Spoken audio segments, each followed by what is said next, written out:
It's the podcast where we think we know everything, but we really don't know shit. But what we do know today is we have a guest in here who knows a lot of shit. A lot of shit, man. There's broadcasting, and then I think there is, I think there's division.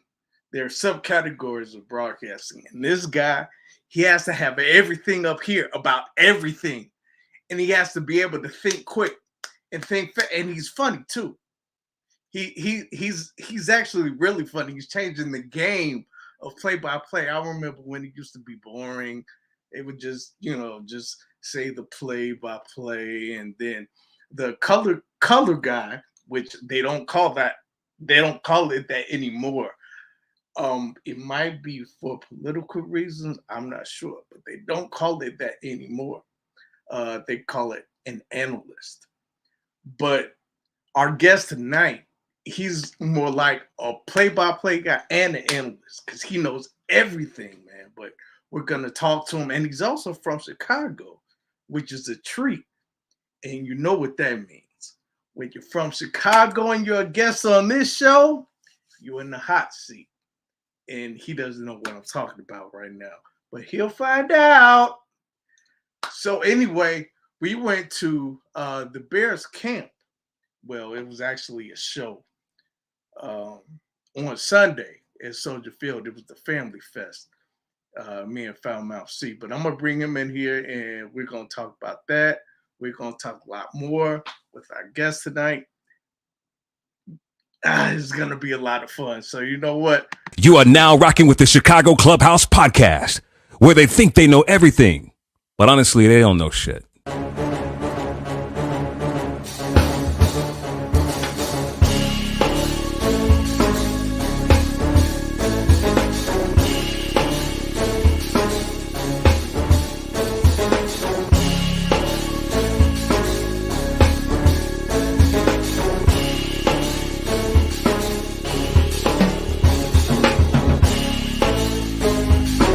These summer league games and they tell you about these new up and coming coaches. I think we should get rid of every motherfucking owner in Chicago. Enzo and Caruso, both when they are on the court, are like your defensive generals. But they need to get that strong safety who's not scared to hit somebody.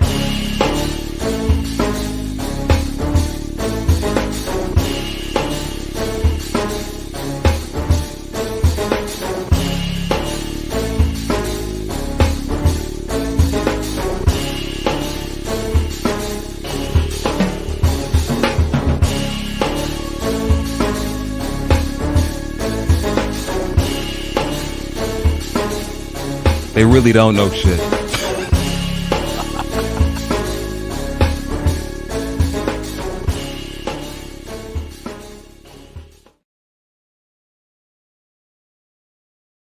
To get into this, but let me show y'all what I got the other day at the Bears show. Bang! Yeah, man. It cost $30 and it's made of plastic, but it looks pretty cool though. It feels like I'm like Run DMC or some shit. Run DMC of the Bears or something, but it's pretty cool. But I'm gonna bring my guys in, man.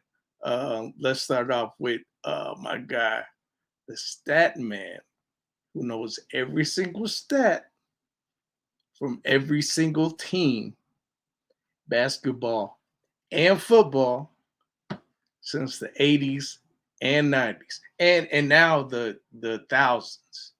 But I think you might get challenged tonight, brother. My man JB. What up, T? What up with you, man? Nothing much, man. Nothing much. Just waiting to get into the swing of things. I saw something. I read a little article about Chase Claypool and Eddie Jackson getting into it a little bit, you know. Really? Yeah, man. I wonder why that is. Eddie hit him late out of bounds, and Eddie hit somebody? No. He took his helmet, and they got the tough and took the helmet. That's off. how he hit him? But no, he hit him, I guess, out of bounds. Whatever. Poles had to step in and break it up. Yeah. Wow, I was surprised Eddie hit somebody. Shit, I would give him head claps for that. Yeah. Hit somebody, man. Anytime your GM got to come down and break up the fight, I'm wondering what that coaching staff is doing. Raise your standards. Moors, raise your standards. So let's bring in our next all-star, who probably has one of the foulest mouths in the city. I will no longer say he has the foulest mouth, because I think I know who has that, who holds that title. But let's bring him in here, man. Foul Mouth C. Hey, what up, fellas? Foul Mouth, what up, man? You floating? Not much. Huh? You floating? What yeah, is that, man. I'm godlike. All right, don't get blasphemous now. Your mouth ain't godlike. Nah, that is not. It surely is not godlike. No, your mouth ain't godlike. Y'all say a prayer for me. My fiance driving right now. She ain't the best driver, so. Shout out to the fiance. G, what's up, G Money? Yeah, she just gave me the finger too. So. Oh wow. So how was your weekend, man? I know how your Sunday was. Oh yeah, the Sunday was the highlight of the weekend. You know, sitting up there getting a chance to keep with you, our boy Sean Sierra, you know what I'm saying, our girl Latara, you know, just sitting there watching the Bears at the Family Fest, and you know, I like what I saw. Justin Nice, Ty Spyro, DJ Moore showing what he's gonna bring to the team. Chase Claypool out to show a lot of people, let a lot of people know that they were wrong about sitting up there saying, "Oh, we should have never traded that second round pick. It would have been a first rounder, number 32." Yeah, he's gonna prove a lot of people wrong, man. He's gonna prove a lot of people wrong. Even though he dropped a couple passes in that show. But we'll get to that.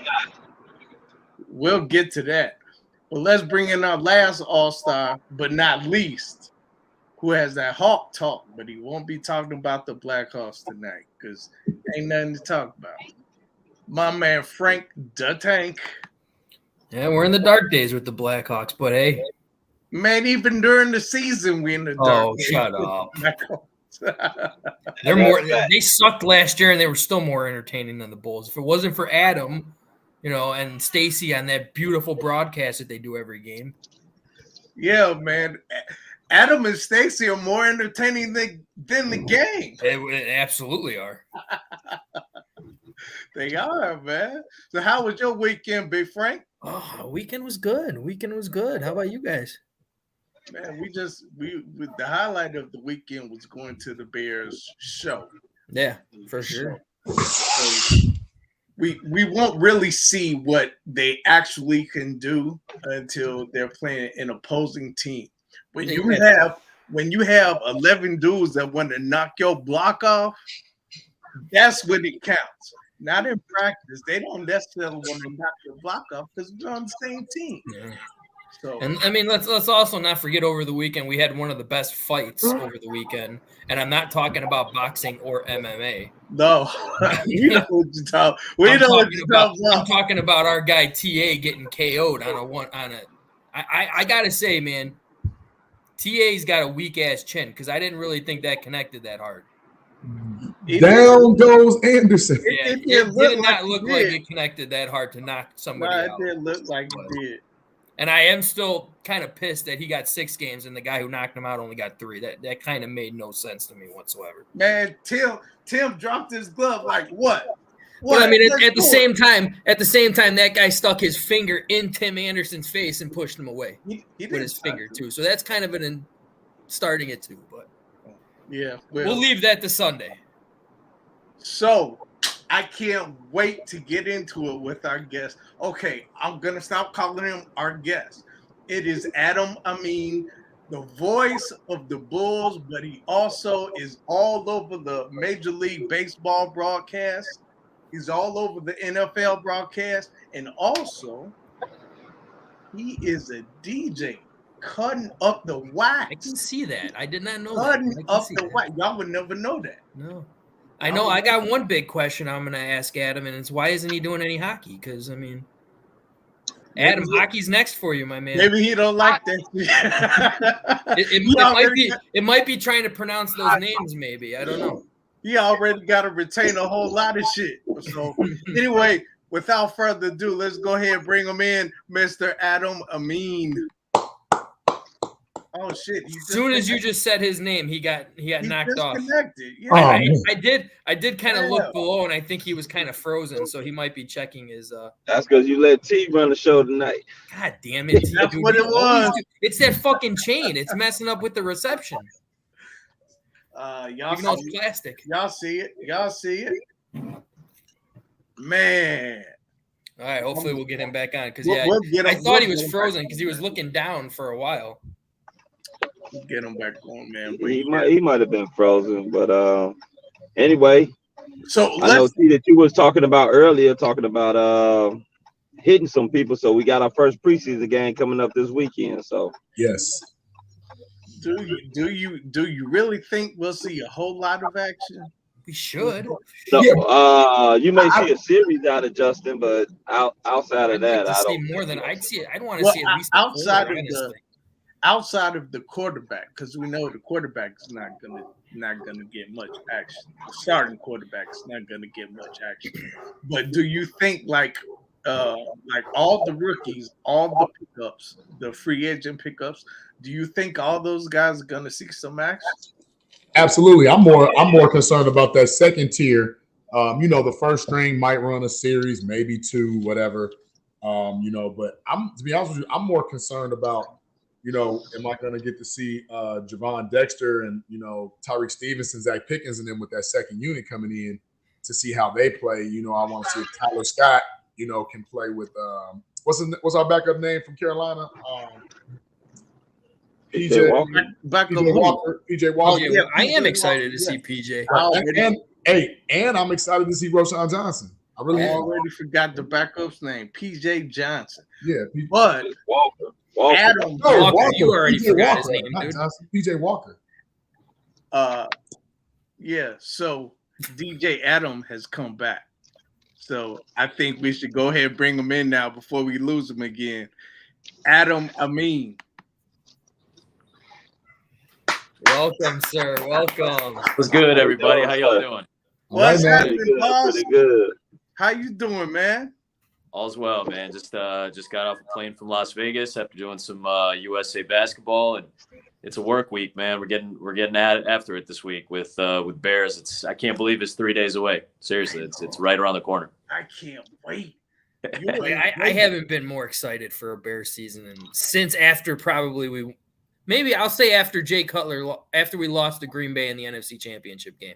But I mean, think about that, Frank. Next season.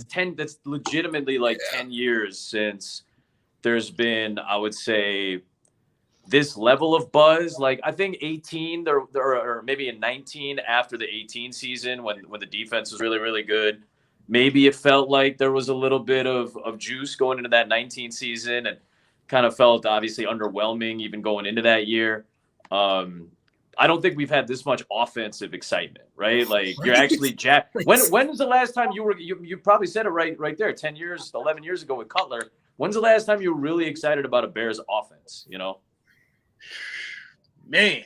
When was the last time anybody can say that they were this excited after a 3-win season last year and they're this excited going into next year?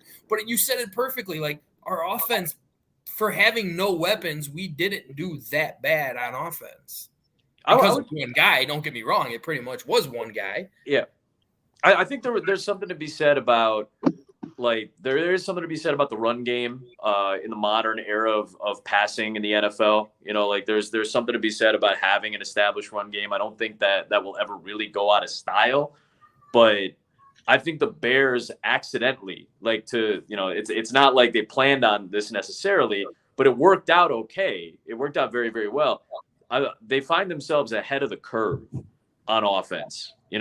That's kind of a happy accident that now they made the right choice, I think, in Justin Fields, or they made a very good choice in drafting Justin Fields, because the way the NFL is moving now with combo of pass and run, how much you want to see versatility in your offenses, how much running and mobile quarterbacks who do have good arms, like how valuable they are in this league, the Mahomes of the world, the Josh Allens, like how valuable these guys are. I think the Bears kind of accidentally, in a good way, have found themselves ahead of the curve at the quarterback position. So how do you supplement that? And I give a lot of credit to Ryan Poles. On the surface, from what we've seen in training camp, it's all been good choices. And in the lead up to training camp, good moves were seemingly made, or good risks were taken by this front office, by Poles and company, to try to get good guys in the right spots around a centerpiece that is kind of necessary, I think, in modern NFL football. And that's not something we have said very much, if at all. I don't think ever in my history lifetime. Of Bears football. In my lifetime, I cannot say. I mean, I'm 35. I can't say in my lifetime I've been this excited for a flipping offense. I'm 47, and I've never, ever been so excited since Walter Payton. And it was come on, now you're doing a little too much now. Because they weren't winning. You're doing a little too much now. Man, here's the thing: we forget. We have a tendency to forget our disappointments, and I get the feeling the T has blocked out several disappointments in his Bears fandom life. To try to maintain a certain level of sanity. You know what I mean? Yeah. Offensively, yes, because that Jay Cutler season, when we had 4 Pro Bowlers on the offensive side of the ball, was unparalleled. And one of them was not Jay Cutler. I was happy about it. I was happy about it. But we thought that was sustainable. But I was happy. Really did. I wasn't like super excited though.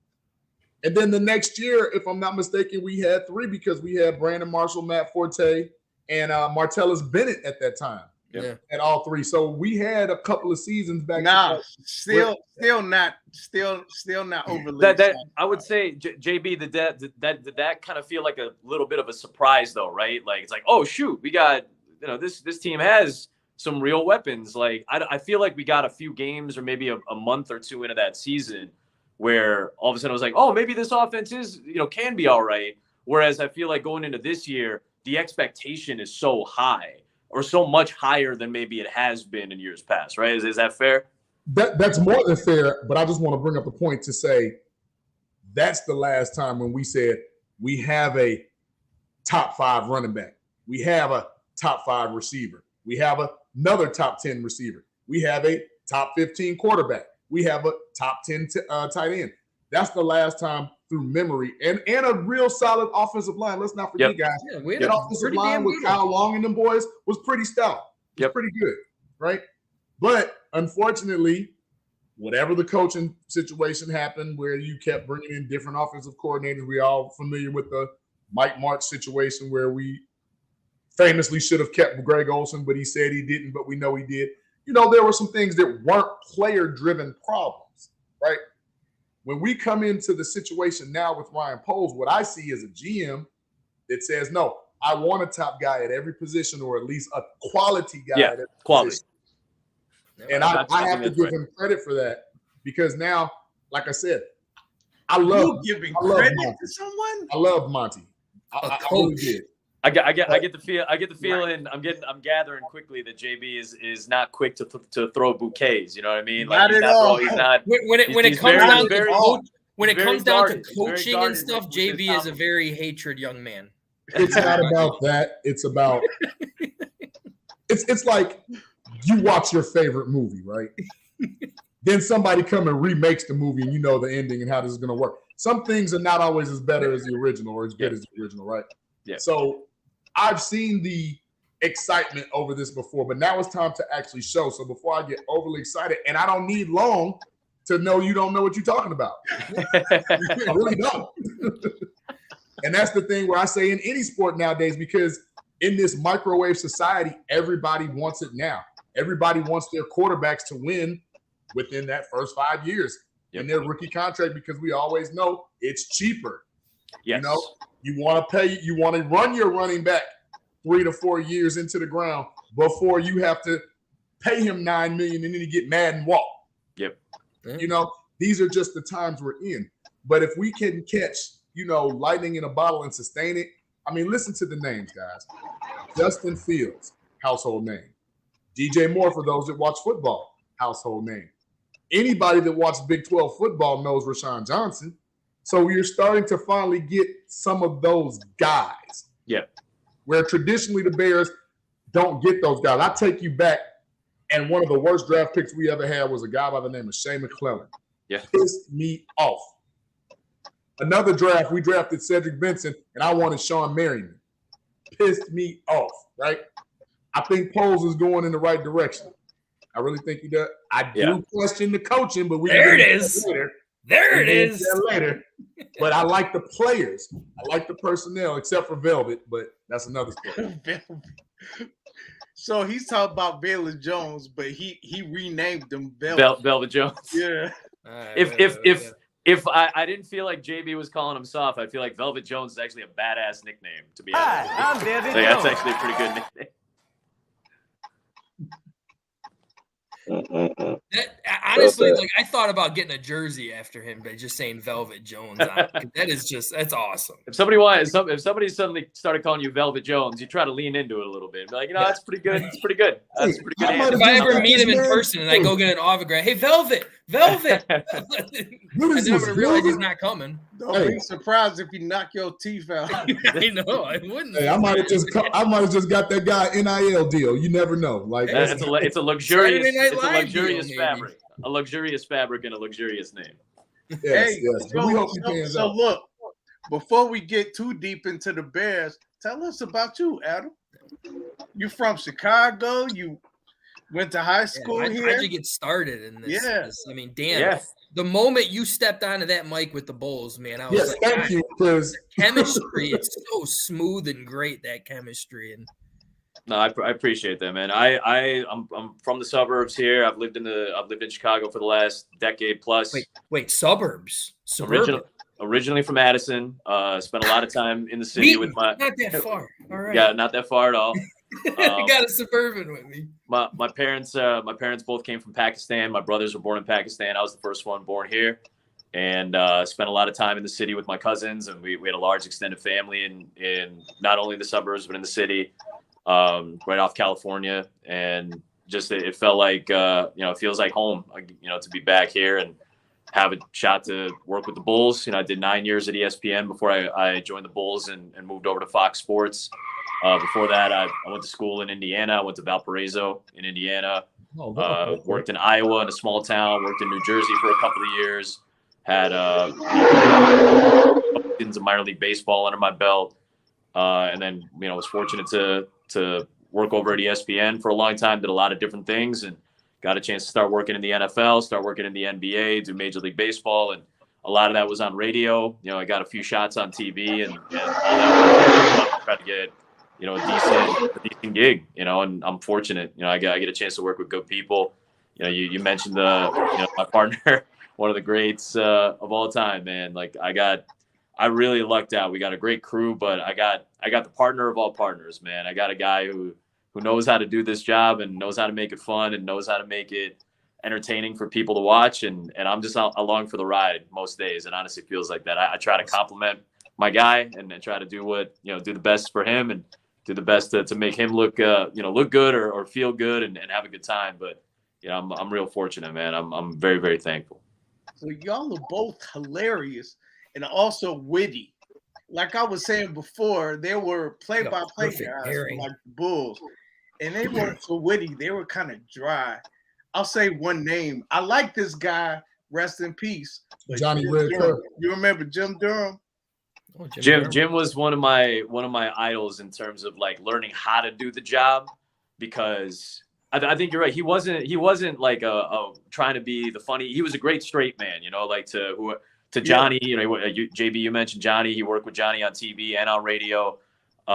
He was like the perfect straight man to him. He let Johnny kind of be a star, but Jim was a star to me. He was like the ideal basketball play-by-play guy. He gave you what you needed. He gave you the information that you needed. He gave you the calls that you needed in big moments. And then he let his partner, he let Johnny kind of be the star in those moments. And that's kind of always been the blueprint, I think, for good broadcast teams. Like You want to have a play-by-play guy who can do all the fundamentals and do them well and do them at a very, very high level. And that's always been my goal, is to just try to be the best fundamentally sound play-by-play guy I can be. And then the other elements to that are what, you guys, seemingly enjoy. I hope people enjoy it, but it's complementing what your partner's strengths are. And Stacey's strengths are, he's a really sharp X and O guy.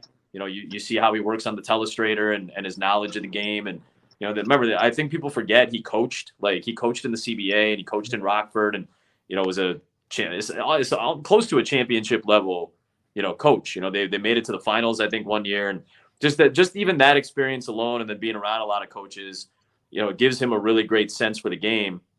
And then his other strength is he's one of the funniest people I know. He's one of the most entertaining cats you're going to meet.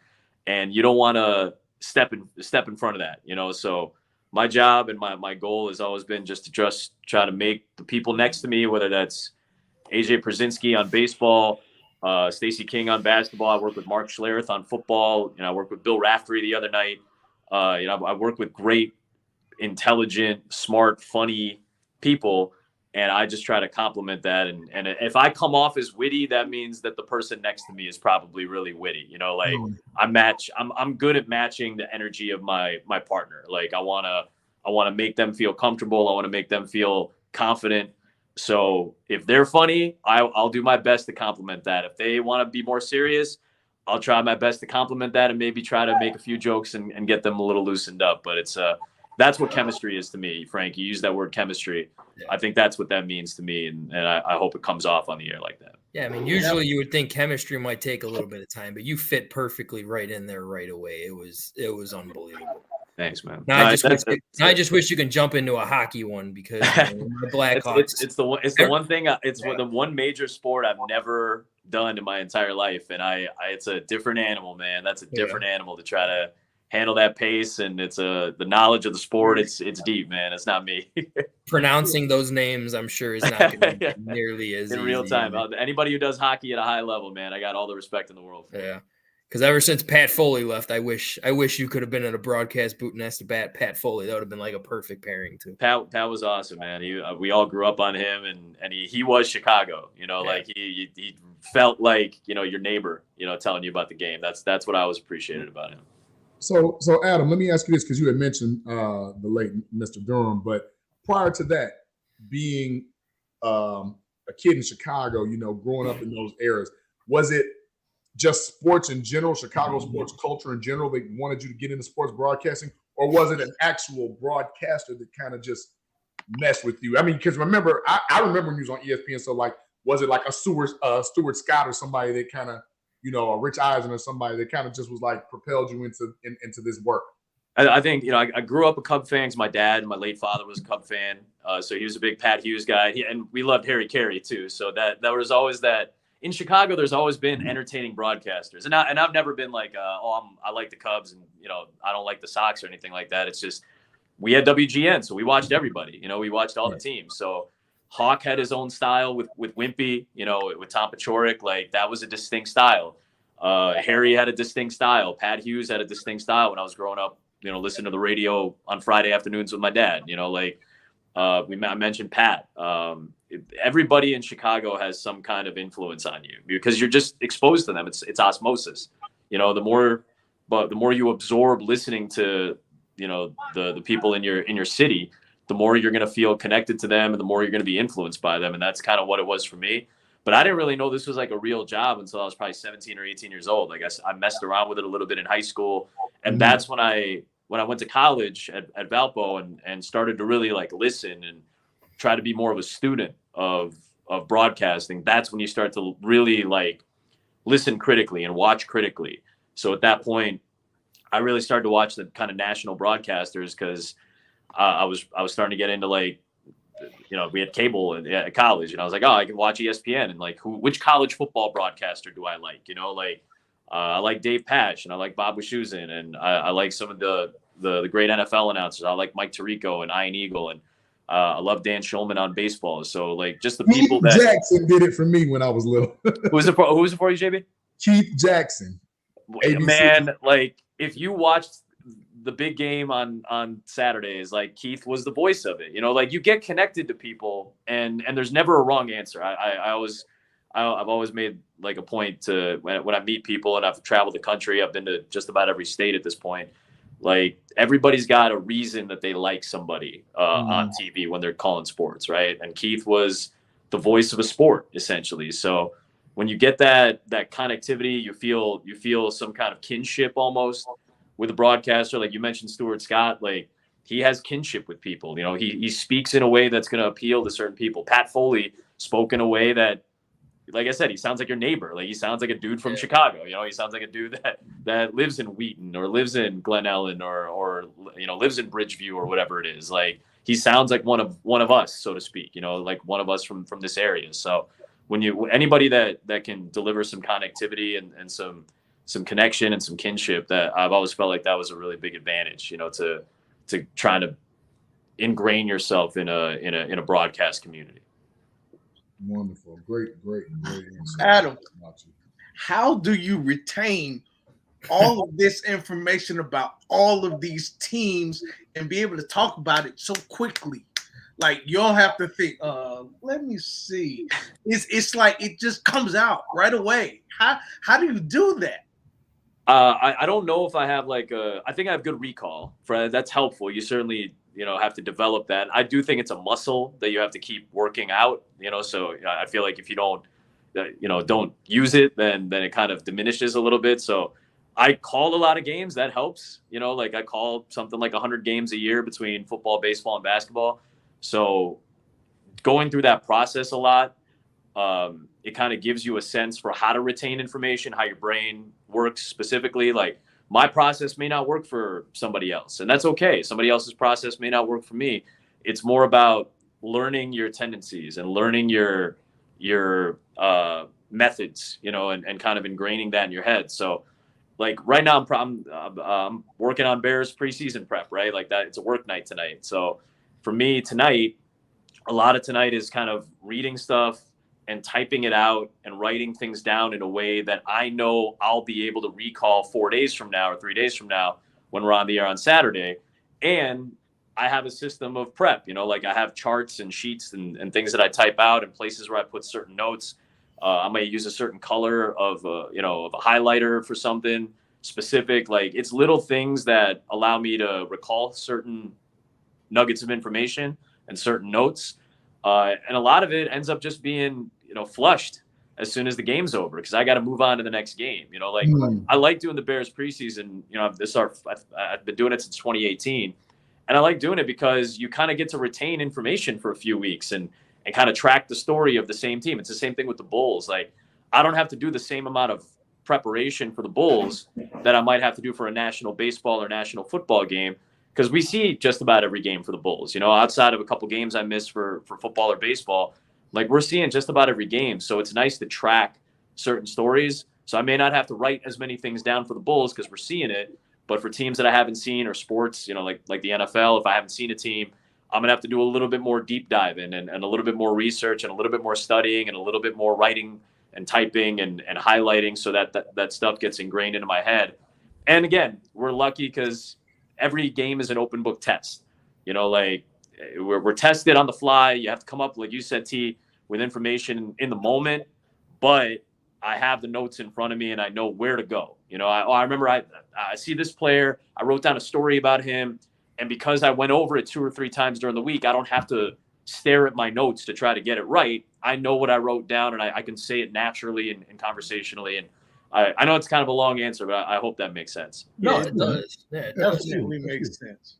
Do you have, Adam, do you have a preference between live television and live radio broadcasts? If all things were equal, I would only do radio. Like I love dive into that, because I hear a lot of people prefer radio. Actually, I love doing radio, man. I grew up on it. It's how I got my start in the business. I would say it's a little bit more of a craft than television is. Not to say that television is not, because it is, and the great TV announcers that we have in this city and in the country that we watch, on weekends for whatever sports we're watching. It's an art to be able to caption a big moment on television. But for me, radio is like a true art form. You know, that's what I grew up on, Jim. Like the picture, like you're painting the picture. Absolutely. And there's some ownership that you feel, you know, when you have a great radio call, because you've built everything out. You know, there's no graphics. You got to let people know what the score is and why this moment is important, how much time is left. So how much urgency is going to be in your voice and your inflection, and how much excitement do you want to deliver in the first quarter compared to the fourth quarter in a close game. Like, you're really trying to take people on a little bit of a journey, and it may only be a couple minutes at a time. Like, you know, you might get in your car, you know, you're in your car right now. You may be only listening for 15 minutes from the grocery store back to your crib, but you know, those 15 minutes, you need to be up to date on everything, and you want to feel what the game is like, because you can't be there. You're not there. You're listening to it. So you can only hear maybe the crowd. You can only hear the voice of, you know, whether it's Len Casper or Chuck Swirsky or whoever, or Jeff Joniak or whoever you're listening to that night. Like, their urgency and their inflection is going to tell you and deliver to you and make you feel what's important and what's not. So that art form for me is really great. It's something I love. But like I said before, not all things are not equal. You know, like the exposure of TV and the opportunities that it's given me and that I've been fortunate enough to try to seize. You know, TV's king in this country when it comes to sports still. And I love going back. You know, I got to go back and fill in for my guy Chuck on the play-in game against Miami. As you know, he was dealing with a little bit of a voice issue. So I went back to radio, and it was really fun. And I missed it, you know, so that I hope I still get some cracks at doing some more radio, because I do miss it, man. That's where I grew up. Awesome. Wow. Love that. So but wouldn't you feel a little bit more pressure doing radio? Because like you said, you have to paint this picture, and on TV they can see it. So you don't necessarily have to, the voices and all of that is not the same. Your inflection, your intonation, all of that isn't the same. Whereas on the radio, you have to let them know, well, this is what's happening right now, because y'all can't see it. Yeah, it's a great point. It's just, I think because I started there and I did so much of it before I ever really got major TV opportunities, my comfort came from radio. You know, like, I built the fundamentals of how I do the job on radio. And I think most people do. Like, most of the guys who do games in this city, whether they do radio or TV, a lot of them are radio people. Like, Jason Benetti and I both came up in radio. Len Casper started in radio. You know, like, it's just kind of how we came up in the business, you know? So for us, those were foundational building blocks, because like I said, you do have to pare down the information that you're giving, because I get the sense that you can't overload a radio broadcast, because you can give all the great description, you can give all the stories and give all the stats and nuggets, but it's harder to absorb if you're a fan, because it's one area, you know, like, you're only able to listen and then try to process it. Whereas TV, you can listen, you can watch, we have graphics, you know, you can see the play itself. So on radio for us, like, you really have to learn what's important and what's not. You learn how to prioritize. So you're not overloading a radio broadcast. I think it's just such a great fundamental learning ground, training ground for what I think a great broadcaster should sound like. And not to say that if you haven't done radio, you can't be a great broadcaster or aren't. But I just feel like I learned so much, and I bet you, like Jason and Chuck and all those guys would probably say the same thing. So let me just slide to the side for a little bit with that, because to the left. Some people, when you're on radio, like, I'm intentionally hanging on every word, right? Yeah. But on TV, especially, you know, being a sports guy, sometimes I'm looking for certain things. I'm not even listening to the broadcaster. Sure. Especially like West Coast games, because we have no community with those guys. Yeah. You know, we may have heard a national, like a Reggie Miller or somebody like that on a TNT broadcast or something. But some of those other guys, like, I'm not listening to them because I'm funneling it myself, because I'm visually processing. But on the radio, like I said, we're driving across town or whatever, and I hear your voice and I'm listening to the game. It's like you're legitimately teaching as you're painting the picture, because now I don't have a distraction to say, oh, man, look at Jason Tatum's shoes. Oh, I missed everything you just said. You know? I think that's a great point too, JB, because I feel like that's why inflection is so important, and like intonation and like a musicality almost to how you do radio broadcasts, because most people, and I appreciate that you're kind of locked in and you're listening critically, but most people, for the most part, kind of have it on in the background. They'll listen for 20 to 30 seconds at a time, and then, be back in a conversation with, with their family or whatever it is, and then kind of listen back in.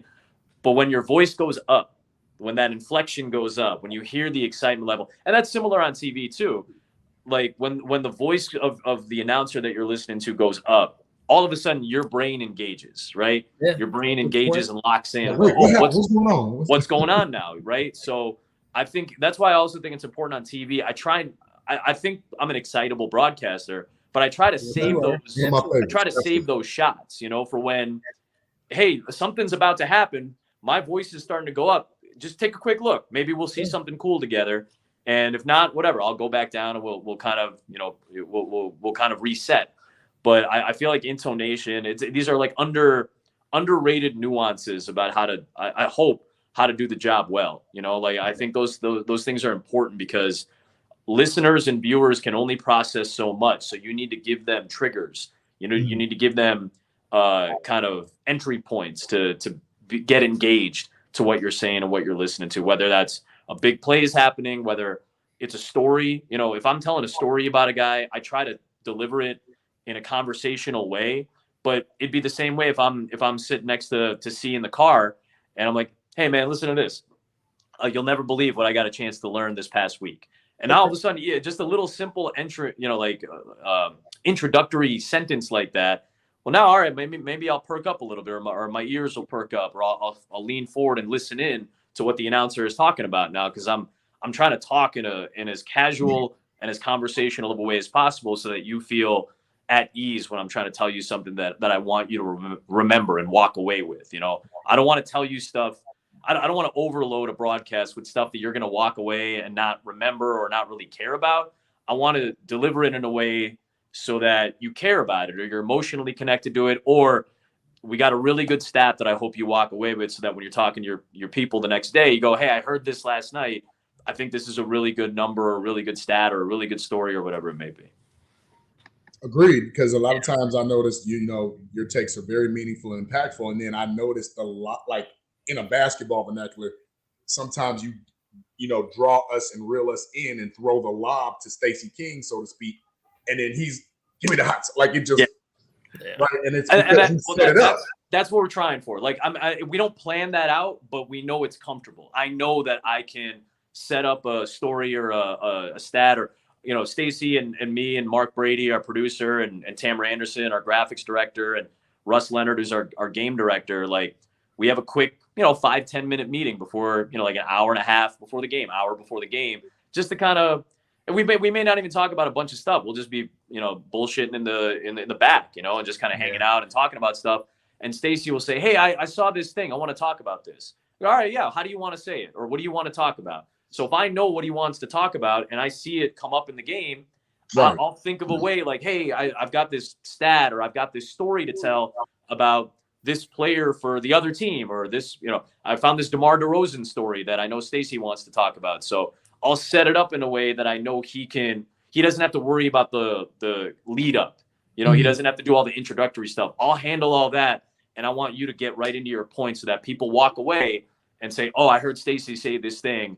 It's impactful. I remember it. And this is going to stick with me for the next week of watching Bulls games. Like, that's how we want to do it. And we want it to come off as natural and conversational. Yeah, I like how you always brought up like the change of the tone of voices, because that's what you've always been. Every broadcast I've ever listened to you, and you've always been so well with that. Going to like my least favorite broadcaster of ever, Joe fucking Buck. Like it sounds like he should be like broadcasting a soap opera. I like, because it's the same change. It's the same tone of voice from start to finish. I don't see any excitement out of it like I see with Adam and Stacey. Well, and this is what's so funny, right? It's all about personal preference, because he's like, no, I like Joe Buck, and Frank's like, well, Terrence is 102 years old, so I understand why he likes Joe Buck. Troy Aikman brings it to life, so it's okay. It's okay. Gotta have everybody's got a preference, and nobody's wrong. Nobody's opinion is wrong on this stuff. Like, everybody who does this job or does it at a high level is talented in some way, shape, or form, but not everybody appeals to everybody. And I had to get used to that. I know not everybody likes my style or whatever. Maybe that's okay. Like nobody's wrong when they think that. It's my job is to try to give you what's important that night and to try to, when the big moments come, to try to deliver. And I say this to young broadcasters a lot. Every broadcast for me, there's 5 to 10. It's a 5 to 10 broadcast. And what that means is there are only 5 to 10 moments in any game where I have to be absolutely perfect. Mm-hmm. And that could be 6 or 7 big shots that the Bulls make in that game. It might be a rule explanation that I have to get as right as possible so that when you're watching, you're not confused as to what just took place. It might be a really good story that I read that morning and I go, I got to get this in, but I got to say it right so that people walk away and go, hey, I'm emotionally connected to that player now. I respect what that player went through or their background or whatever. It might be a great setup for Stacey. There's only 5, and it could be any combination of those things, but there's only 5 to 10 of those moments that take place in a game that I got to be on it. The rest of the time, the rest of the 2 hours, 3 hours, if it's a football game or baseball game, the rest of the time, all my only goal is to be, or goals are to be accurate, palatable, meaning like we're an easy listen. I don't want to bother you for 3 hours. I want to be a nice, like, steady sound. And then when the big moments come, like I said, I'll try to deliver them when they're about to take place. And I'll use my voice and I'll use the excitement and all that. Yeah. But there's only 5 to 10 of those moments a game. The rest of the time, be accurate with what you say, be palatable to a listener so that they can stand to hang out with you for 3 hours on their couch, and to be a little bit entertaining so that we have a good time. And that's it. So that's kind of been my philosophy. With Stacey King right there, because you guys are entertaining the entire game. Like the Bulls can be down by 30 points and we're still watching it because you and Stacey are so entertaining together.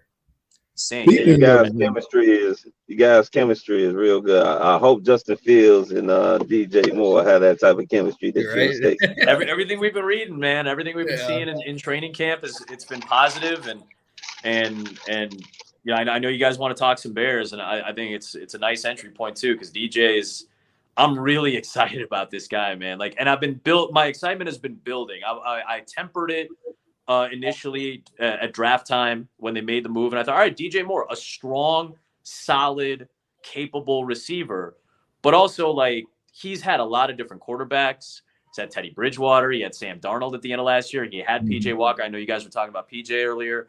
You know, he's had a bunch of guys that have played in Carolina over the last few years. So who does he hasn't really found like a great connection consistently for a long period for a whole season really with anybody, yet he's still been a very productive outside receiver.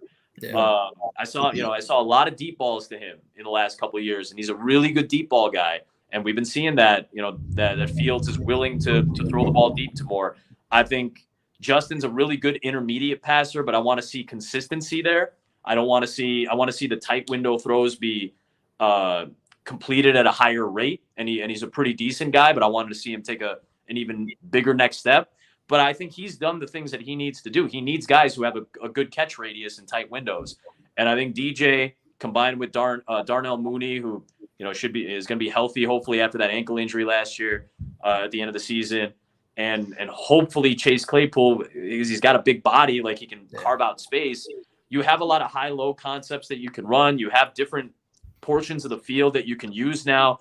Justin was doing a lot of half-field stuff at times, before they started to expand the playbook a little bit for him. So to have him be able to scan the field a little bit more, try to exploit some more holes in a defense and make a defense try to move around a little bit, I think DJ Moore is a great addition. And with what we've been seeing in camp, my excitement level is starting to get a little bit higher. And obviously we're hoping for the same thing when we get into preseason. And I mean, before we even get into a little bit more Bears, are we able to keep you on a little bit longer? I got about 10 minutes here before I got to bounce, but absolutely. 10 minutes is great. 10 minutes is a lifetime to talk about the Bears, especially that Bears offense. Like, I mean, when you brought up like the DJ Moore, but you also brought up Claypool, and I'm hearing good things on Chase Claypool at camp as well, other than what we just heard about from JB not going live today about him supposedly getting into a fight with Eddie Jackson. I like energy. I like it. That's good. I don't. That should be happening. Yes, because that shows that you freaking care. You care. You should be getting into some competitive moments and challenge each other. I don't think there's ill will just because there's some shoving and swinging. I don't think that's the case. I want to see a little bit of competitive fight. Absolutely. I love that because we just in the national news we just saw Travis Kelce did the same thing, and it was like it was applauded. So why shouldn't we applaud the same thing? Because we want Kelce kind of got pissed at himself. It's like, I should have been a better leader. I took it. We still want but it ended. We still want that fight. So real quick, Adam, because I want to segue into a little bit of Bulls as much as you can. But how much? What do you see the Bears doing this season, record-wise? Just curious. I try to think of things because there's so many variables and it'd be silly to try to pinpoint it. I think there's worst case, best case. And for me, worst case scenario is this team blows a bunch of close games again and only wins 5 or 6 games overall this year. Okay. But in the NFL, and this is why I look at Minnesota, a team that won all their games by 1 possession, right? I called a bunch of their games. They beat the Bears early in the season in a game that we had in Minneapolis. Bears were down big. They're down 18, 19 points, came back, took a lead. And then to Kirk Cousins' credit, he came down, scored a touchdown, let it drive, scored a touchdown on the goal line.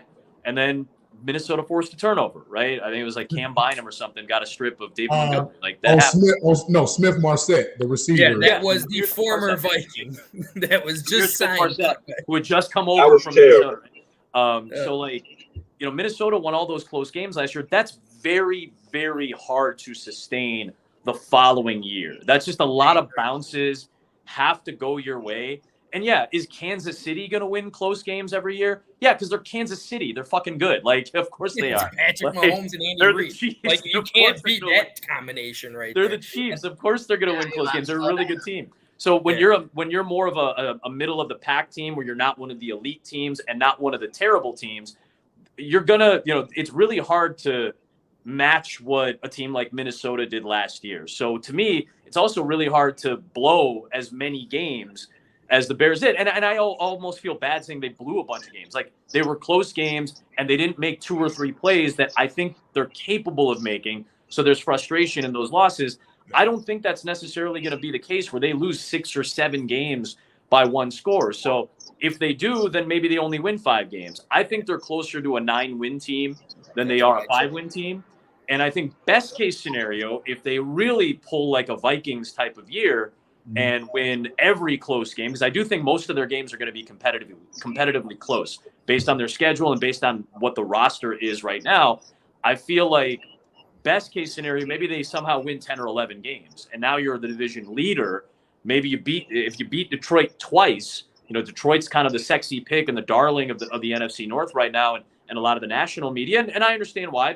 They've got young talent on defense. They're hoping that Goff is more comfortable in their offensive system. And if he is, they've added some good pieces and they've developed some talent and they've got a great offensive line. So I understand that Detroit is the sexy pick. But let's say you beat Detroit twice, because this is going to be a competitive division. Now, all of a sudden, it's a 10 or 11 win team, and you can talk about maybe taking an NFC North crown.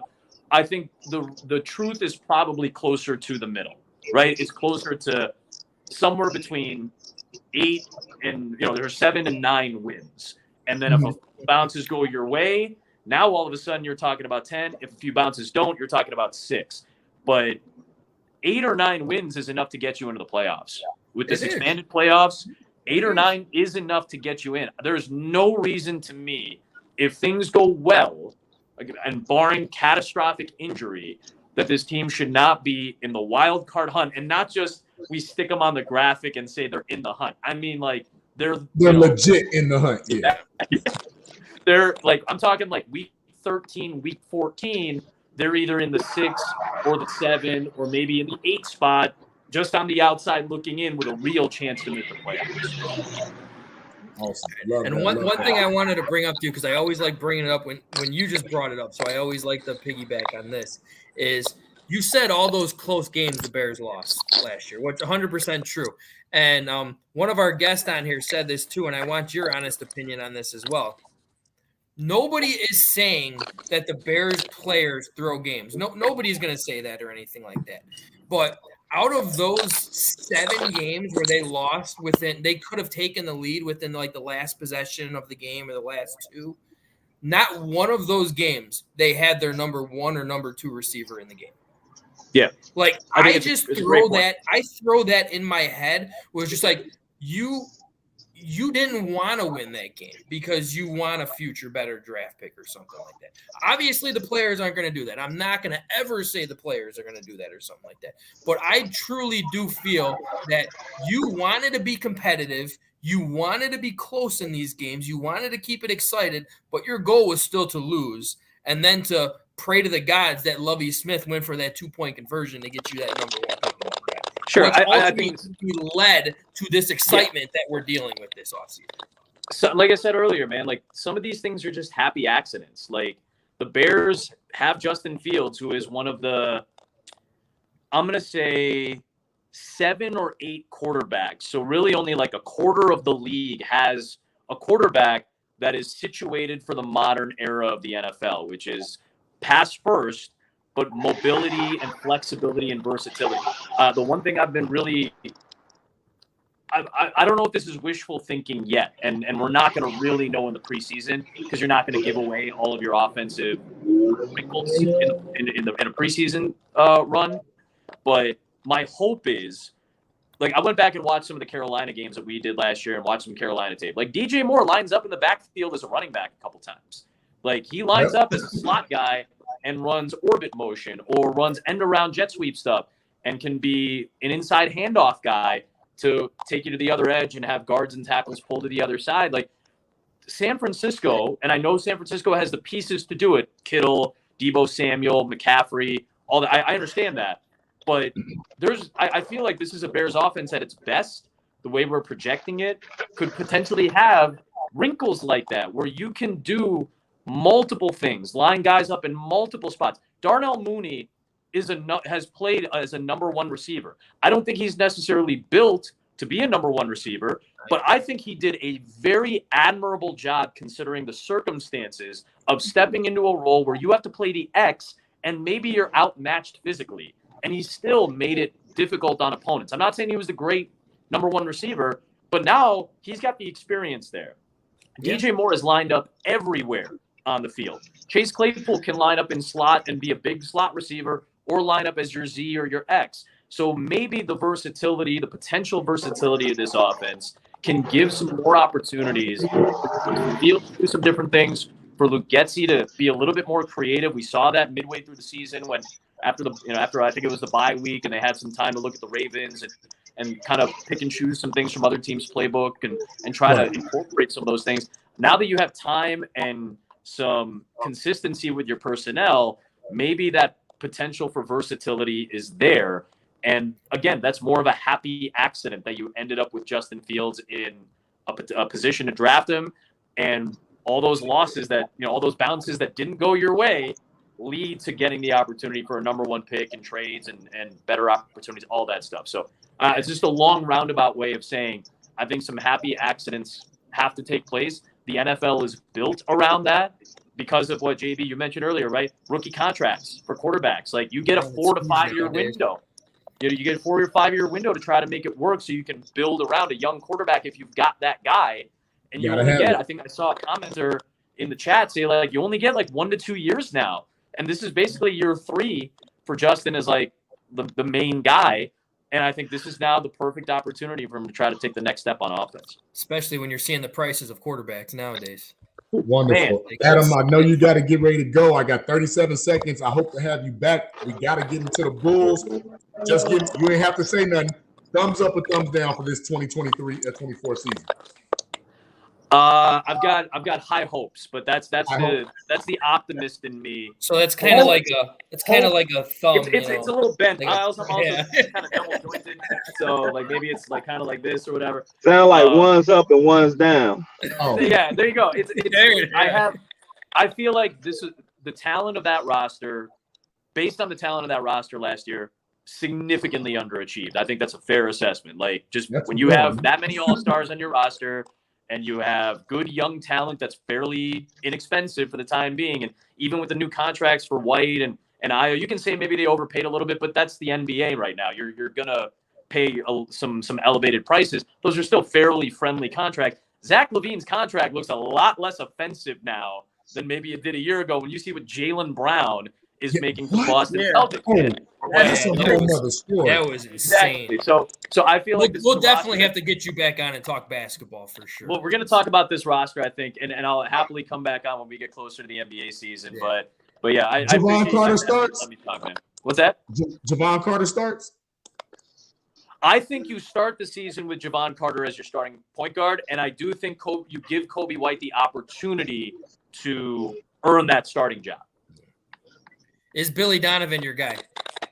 I was just about to ask that. This is the year where he has to prove that he can manage because this is a guard-heavy roster, and you have to manage 5 point guards last year. And I always say this, and I hate to bring up another conversation, but you have a dominant center in Vooch that needs to be used the right way. There's got to be trust. There's got to be trust built through your point guard. That's what you had with Lonzo when he was healthy. You have to build that trust so that DeMar DeRozan and Zach LaVine don't always feel like they have to take every shot in the final 4 minutes of a 5-point game. Like you don't want you cannot play constant ISO ball in tight games anymore. You have to trust your point guard. So whoever earns that trust, you have to play through them and allow Vooch to be a focal point through a real set offense. That's my hope, and that's why this year is a big year for Billy Donovan. I know he signed an extension, but the seat is going to be a lot hotter for Billy Donovan this year because of all the management he's going to have to do with this guard-heavy roster. Did you ever hear anything about that extension that they very silently gave him in the offseason? That went away. I'm not really privy to that stuff, which is kind of nice. I like not having to know, it's I guess that's a good point. Not know about it because I don't want to have to think about it. So yeah, that's a good point, I guess. Well, Adam, I don't think that the GM or the coach got a clue what it is that they're doing, and I think that's why this roster is hard. The GM can't, for the life of me, he's been here 4 years, and he hasn't still has not got a legit shot block. I think it's a fair argument to make when the results have not been there. I think that's fair. Any criticism is going to be fair. I think the NBA is a very pendulum league. Like momentum goes a long way, and everybody looks smart when you're winning, and nobody looks smart when you're underachieving. So I can understand why that's the assessment that you might have. I try to be a little bit more even-keeled about things because I have to watch every possession. Y'all can just shut it off if you don't want to watch it. You can't. You guys don't want to watch it. Shut it off. That's cool. We're being very nice on the way that we're talking about them right now because you're on with us, Adam. And I got kids in the car with me, so I can't really let go like I really want to. I'm appreciative of that. See, I'm appreciative of that. But thank you. Oh, put that up. You have a fan from England saying thank you for your time. Yes. Thank you guys, man. Thank you guys for having me. And anybody who's been tuning in and kind of chiming in, just thank you. Like whether you think I'm an idiot or you think I'm all right, I'm happy Absolutely. either way. They don't think that. You are extremely entertaining. Like that you guys even care. When that team sucks, you are still entertaining. Not even that, Frank. Entertaining and knowledgeable. Yeah. That's very hard to get both. It's very hard to get both. So definitely have to have you on. Next time you're in Addison, hit me up. Look, 5 minutes away from me, man. 5 minutes away from me. Appreciate you, Adam. Have a good one, man. Take care. Take care, Adam. Thanks again. Yes, sir, Adam. Oh, that was great. Yeah, it was. I think both of either Foulmouth C or maybe both of y'all got a lag. Yeah, I think y'all got a lag because y'all was talking at the same time that Adam was. So I think there was a lag. Hey, Skylark, I like that. Adam Amin is the voice of Chicago currently. Absolutely. Yeah, I'll agree with that, especially doing Bears and Bulls, man. And Sox. He does some Sox games. He does. Well, I have seen him on there in Sox games. Yeah. I mean, dude, he's so sharp with it and quick with it, and funny. He's funny. Like some of us got to think about being funny. Okay, we gonna say this, then we gonna say that. He doesn't even have to think about it. He just says it. Yeah, my funniness is just being a dumbass. You said it. I ain't said it. I think you guys were thinking it, so I might as well have just said it. No. I was not thinking that. I wasn't thinking that at all. But thinking it. Hey, whatever helps you sleep at night, Frank. That's not it. But you know what helps me sleep at night? A good commercial. Okay, you didn't even give like anyone a heads up. You can't do that, T. Shout out to my man Terrence from Chicago's Clubhouse Podcast from the Moores Brewing Company here in Chicago, Illinois. All right, we got bros out here putting out this for the Moores. It's tasty. I didn't even have to come on here and lie about this. All right, this tastes like what I like when I drink a beer. I don't drink a beer often because I'm too big and I need to stay off of carbonated drinks. But this is the carbonated drink you need to open up and crack and take a sip. All right, if you want to come out of the dark ages, be educated. All right, get you some of this Moores brew right here. It's definitely tasty. You can get it in Kimbark and High Park. Whoa. I thought we were a team. Where's Mines? And when are we getting in Tempe, Arizona? I guess we're going to have to find out, man. But everybody out there, for here in Chicago, go to Kimbark and pick you up some Moores.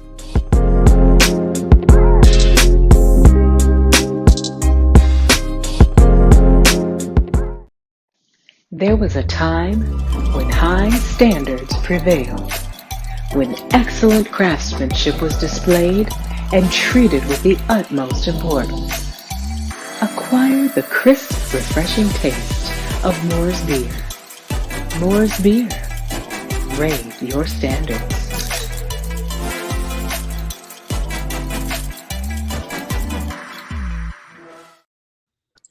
Bellissimo, my brother, welcome back. Got to get you back on the show. We will see how we can ship some Moores over there across the Bellissimo, I can't even get them over here. Frank, relax. We talking about across the pond, man. You know, that's a big ass pond too.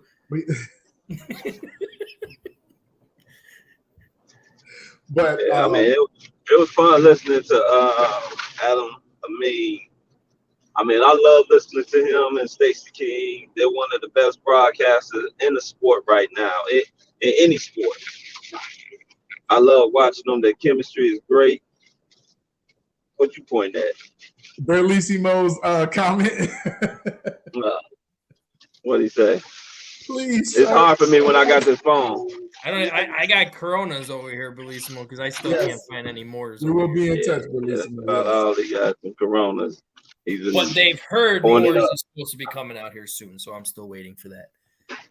Yeah. I don't know. I was just telling Adam, man, I have no belief in AK. I know he works for the Bulls, and I know it's hard for him to be a Debbie Downer. I can go into my John mode from time to time. You can, but you have to give Adam credit because him and Stacey, when the Bulls are not producing like they should. I definitely give them that. Yeah. They're not homers. They do hold and they tell you exactly what you need to do. Absolutely. And they're still not doing it. And that's coaching right there. That's coaching. That's the GM not getting you the players. Not getting the coaches, the players to play how he coaches. That's one. But two, I mean, but it's not perfect symmetry at any step. But here's my thing, fellas. When you have a situation where you basically are grasping at straws now at that point guard position, what is he to do? Because as much as I think that Javon Carter was a solid pickup, is he moving the needle? He's not Lonzo. He's not Lonzo. Like, come on, guys, he's not. Keep it real. I mean, he's a better shooter than any of the point guards that we have. He's a 40% 3-point shooter with less minutes. Oh, okay. I didn't look at the minute type. I mean, well, the thing is that you also remember that you also got two playmakers in DeMar and Zach. The point guard position, is sort of a sore spot. But I think the real sore spot is right there at that 4th position that you constantly we still year haven't after year. You know this. We've been talking about this for 3 and that's years. what I'm sitting up there saying. Yeah, He's been here 3 to 4 years, and he still hasn't addressed that 4th spot. You need a legitimate big that can sit up there, rebound, that can block some shots. You need someone that can hide Vooch's deficiencies on defense, and that's someone that can block some shots, at least alter some damn shots. Yeah. I mean, Quit sitting out there with these 6'7", 6'6", 6'4" ass power forwards and wonder why you getting your ass banged inside all goddamn day. And then when we get them, and the kids in the car. Wait, when we get them, we let them go, or we don't play them. Yeah, we don't play them. Yeah, like that's crazy. Yeah, so but it ain't looking good. Yeah, but fellas, I would love to stay on. Yeah, I gotta go. I gotta be at work at 4:30 in the morning. So I'm gonna holler at y'all. To everybody in the chat. See you later. Thank you for chiming in, and remember to like and subscribe to the Chicago Clubhouse Podcast, and get your ass some Moore's beer. God damn it. Holla. Later. I don't know how the fuck to get off on this phone. Hang up the phone. So like I guess we could get into a little bit more Bears talking. Well, yeah. Let's because I do want to answer. I love that Oliver Twister cap or pop a ring off pull. I love that Bellissimo. But Bellissimo did put a bow on our Bear Bulls talk. Is Caruso actually the best point guard we have with Lonzo Dunn? Yeah, he really is. Because we look at playmakers in scoring positions, which DeMar and Zach are, but they're not playmaking facilitators. Yeah, the problem with Caruso, though, and he's such a hard-nosed player, he's really been injury-prone these last few years. Well, just the energy he expounds on defense alone. Yes. He's not able to sustain anything offensively. Which is why LeBron James wanted him back in his team, so LeBron doesn't have to play defense any more than he actually does. Correct. So, wait, how many games we're going to get out of Zach Antonio? Last I read, they got granted the insurance exception for Alonzo. So they did. It was like 10 million, 10, 11 million or something like that. Alonzo might not be on the roster. I hope he's not. He's not going to play next year, so why the hell should he be? The insurance, I think the insurance kicker gives him a portion of the salary, but what it does is it protects. It protects your salary cap. I think he's still getting paid, but it's protecting your salary. It protects the cap, which right, Frank, it comes like to an extra 10 or 11 million. Yeah, I think it was like 10.8 something was like the final number or something like that. To the cap. So basically cutting his contract in what? It'd be a nice amount of money to go out and get a fucking power forward, huh? You know, just saying. Just saying. Yeah. But he doesn't even have to score any baskets. I don't care. Just give me a defensive and rebounding power forward. I'm getting a lot of shit about this chain, man. I missed the T. My wife just texted me that too. She's like, "What the hell is T-Nick wearing around his neck?" Hey, man, don't be jealous. They only that's the what you call it? Who was that? Miami, the turnover chain. And I got a couple autographs on the back. I finally got. That's Jerry Azuma. Yeah, that's Azuma for sure. Who's the bottom? Davis? Rashid. That's Rashid. Yeah. I finally got their autographs, man. Nice. I mean, I know we see them and talk to them all the time, but I wanted the autographs. So I'd like Sheed to come back on the show, and Zoom need to come on for the first time. Yeah, Zoom. Man, Zoom's been keeping our hopes up and then just dropping them down. You talk about somebody that was beloved here during this time. Yeah, he was definitely a fan favorite, man. When I talked to him, he said that he's gonna try, but he's been so busy with his kids, and he's really active as a Bears alumni. He's doing all these community things, so we'll do some community things too. We'll eventually get him on here.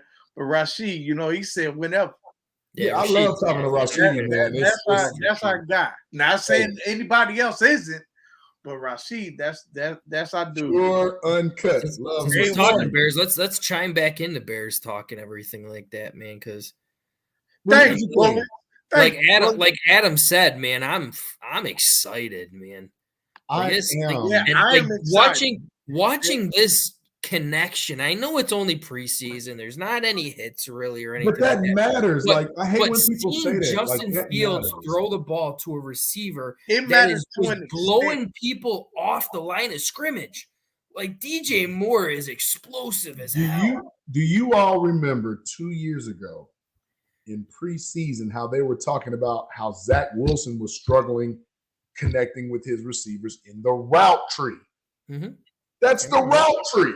That's like, hey, run this route, I'm gonna throw it to you. So let's not just poo-poo certain things in practice. Like that matters. Yeah. That matters, guys. And the answer, Skylark, hey, Tina, give me a little what do you say? I pity a fool. Oh God. I pity a Packer fan. I will not say I pity a Packer fan. I will not say Mr. T from Dunbar played football here at Dunbar High School, Dunbar Vocational High School. If you're watching, come on the show. We'd love to talk to you. Yeah, that'd be a fun one right there. We'll get you a Bears chain like that. Yeah, sure. I don't think Mr. T is watching. I don't think Mr. T is watching. Okay, if anybody that knows somebody who happened to run into somebody who knows Mr. T, tell Clever Lang we want him on the show. Right. But back to some Bears talk. Hey guys, I just want to bring something up, and I know it's not just fully Bears. So Frank, if you could cue me, because I would like to talk about quarterback tiers. I want to talk. Wait, we got somebody on here. Get Anthony Thomas on the show called the A Train. I would think that was Anthony Thomas. That'd be so. Wait, if that is A Train, we've been trying to get you on the show. I have been trying to get you on. If that's the real A Train, man. Matter of fact, we had David Terrell, your college teammate, who said he would holler at you to get you on the show. So come on, man. Come on. Let's hit with that. Please. All right. A-train. If that's really A Train. Yeah, if it is even before we get into this quarterback things, and I'm not against the top 5-1. It's the bottom 5-1, which I don't understand. But we'll start with the top 5. You want to start with the bottom? Because to me, the top 5 is the bottom tier is controversial, but the top 5 is way more controversial. Let's see. That's not the one I sent. All right. Who wants to go first? I don't know how controversial this is aside from Dak. How many more times are we going to kiss Dak Prescott's nutsack? This guy is shit, man. I don't think Dak should be in that. He's not a top 10 quarterback, but because he's a Cowboy, he has to be a top 10 quarterback. He's not a top 10 quarterback. I don't even know if I would put Trevor Lawrence in there right now. Trevor Lawrence is flirting with it right now, but I don't know if I can put him in the top 10 yet. He's trending. He's This says top 5. With it, but Matthew Stafford, I think, isn't in my top 10. No, this is top 5, right? No, this is the bottom. This is top 10. That's not the one I sent you, Frank. 6 through 10. That's not the one I sent you. I'm talking about the one that had like the writing in the tiers, right? Which one did you send me? You sent me one? Yeah. I'm sorry, I might have put it in the chat. Is Jalen Hurts top 5? But I have a problem with 6. I have a problem with that list. Let's just say that. I have a problem with that list. And we're gonna dig into it. So Alex Solis says Dak is not a top 10 QB. We're going to dive into that. Just give us 1 second to pull up the schematic. A-Train, Dunbar Mighty Men. You know about him. Dunbar was very, very good in football and basketball at one time. Dunbar. Okay, so that's not A-Train, clearly. It's not even called Dunbar Vocational anymore. I think it's Dunbar Academic Academy or something like that. I don't know, but clearly that's not A-Train that we thinking about. Well, no, it's not. I just see A-Train, and then I see the picture A-Train. I don't think he would mention Dunbar if that was the A-Train we think. Yeah, that's true. Are you sure you sent it to me, JB? But what's this? Props to you, bro. I sent it to the chat. What? That list? The list, yes. Oh. On our Facebook chat? Alex Solis. What's in up, our man? Our chat. It's in our chat. What's up, Alex? The CCN chat. Yeah, that's what I'm like. Okay, so while he's trying to pull that up, we could talk about how Justin Fields actually looked good at the show. He looked really good throwing the ball at Soldier Field. Okay. But, of course, again, it's not against anybody that's trying to knock your head off. So it came a little easy for him, but I can't wait for the season to see it. I'm confident that Justin will not be our problem. Justin will not be an issue. No, I don't think so. I'm beyond confident. Beyond. Who will be the problem, JB? Our line, our D line, and our coaching staff. Coach, I knew you were gonna. I think everybody knew that was coming. But if you scroll back up, our alumni referee, Brother Lorenzo Clemens, also said that the Bears would have a great season, barring coaching mishaps from Matt Eberflus. He said, and I quote, minimum of 10 wins this year as long as Eberflus don't blow it. That's Lorenzo Clemens. Wow. Big Ten referee, alumni, fan of the Chicago Clubhouse podcast. And I mean, I got it. Former guest. That's former guest. That's expertise right there. I have to run with that. Yep.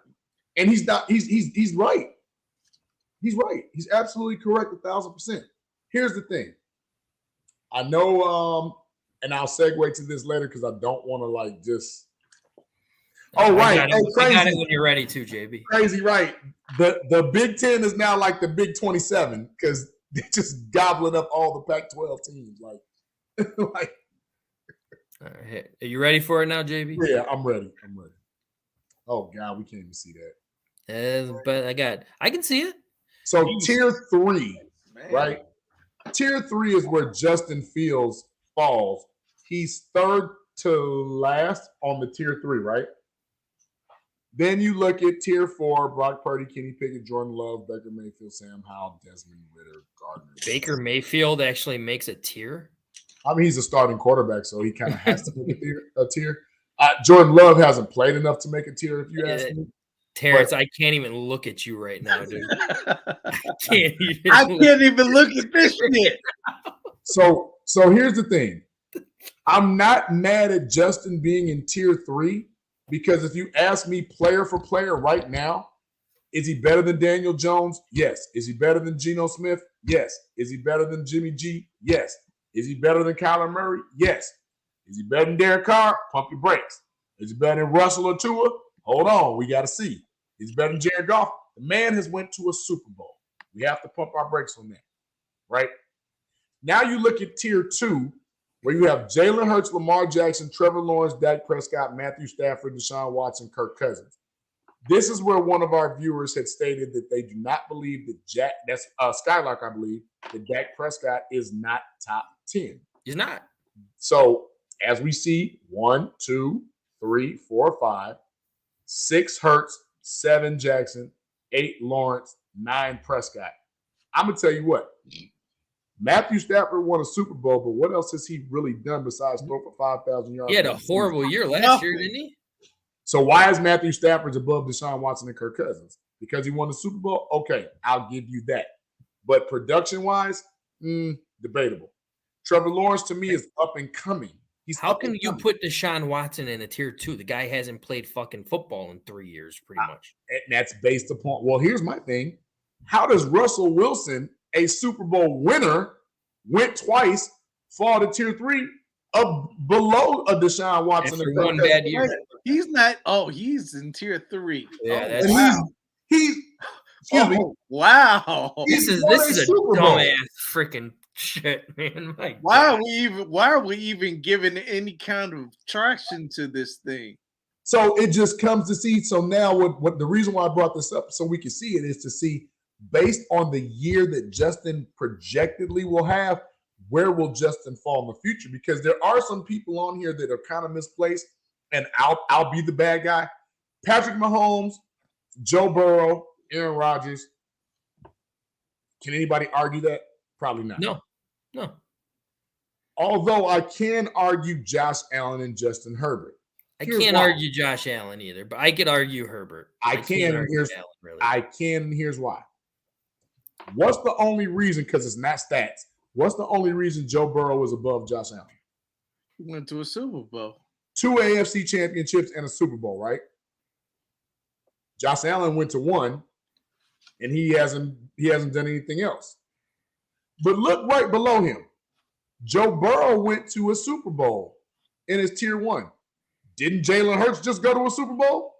I would have put Jalen Hurts over Justin Herbert.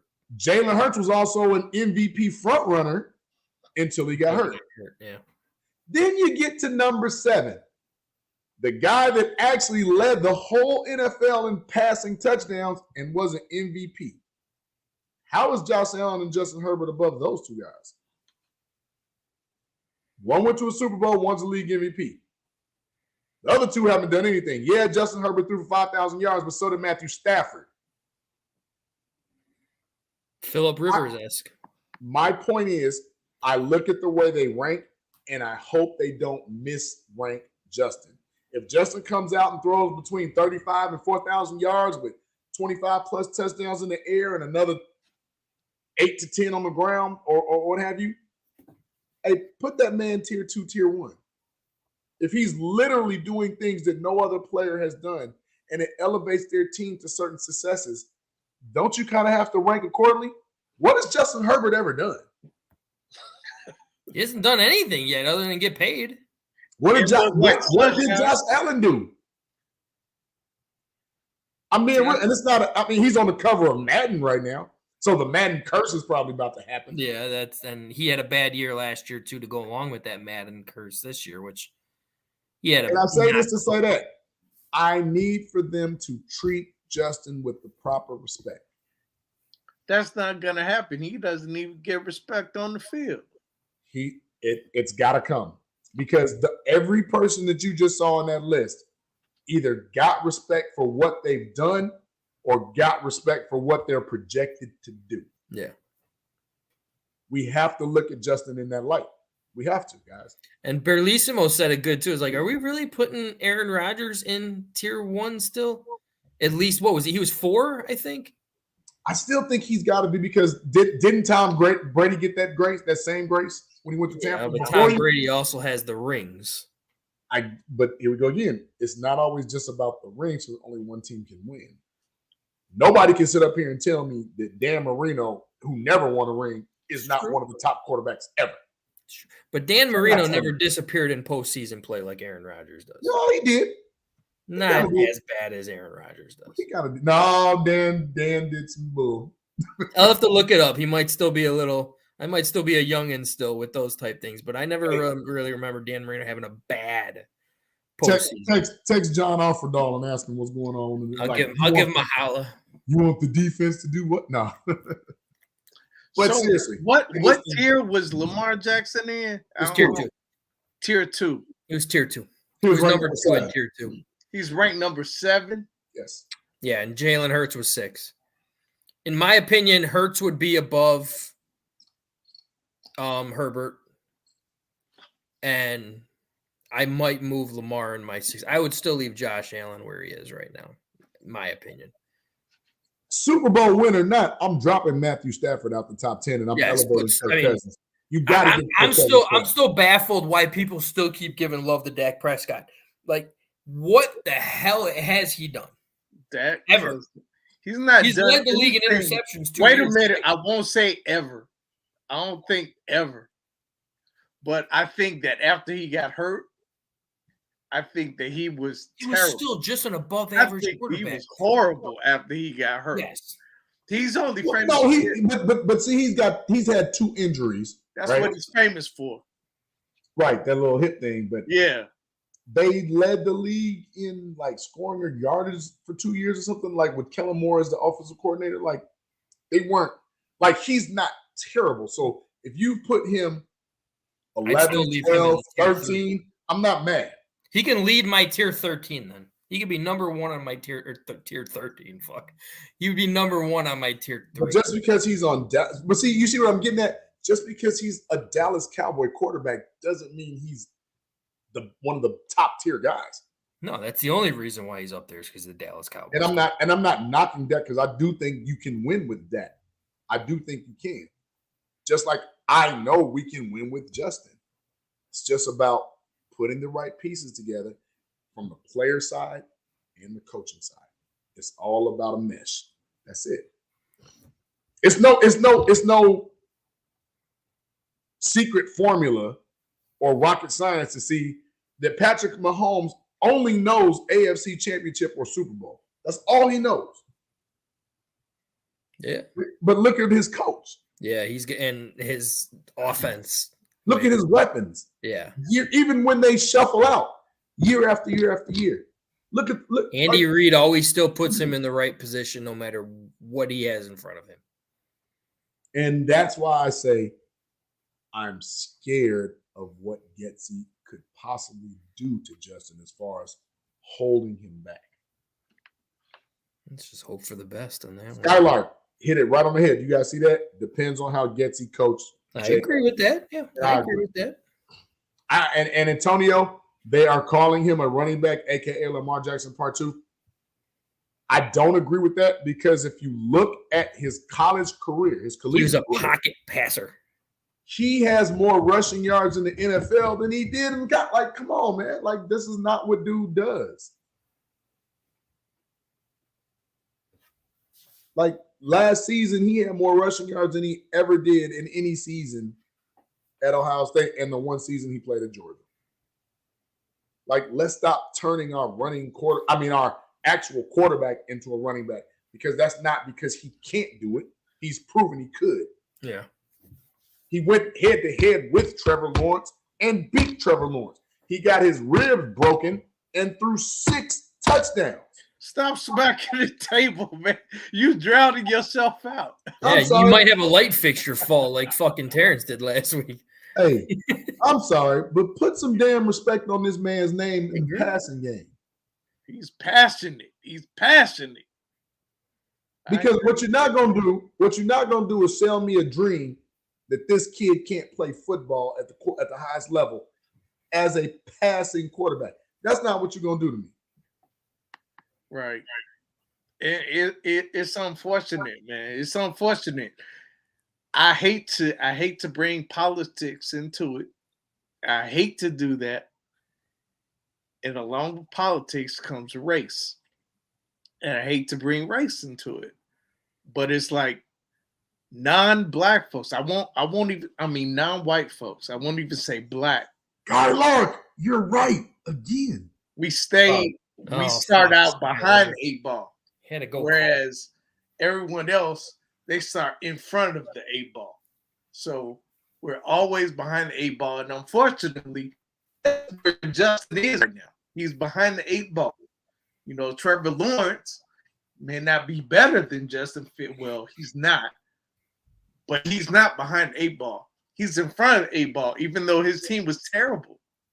He's still in front of the 8 ball. And it's unfortunate that it's like that in this country.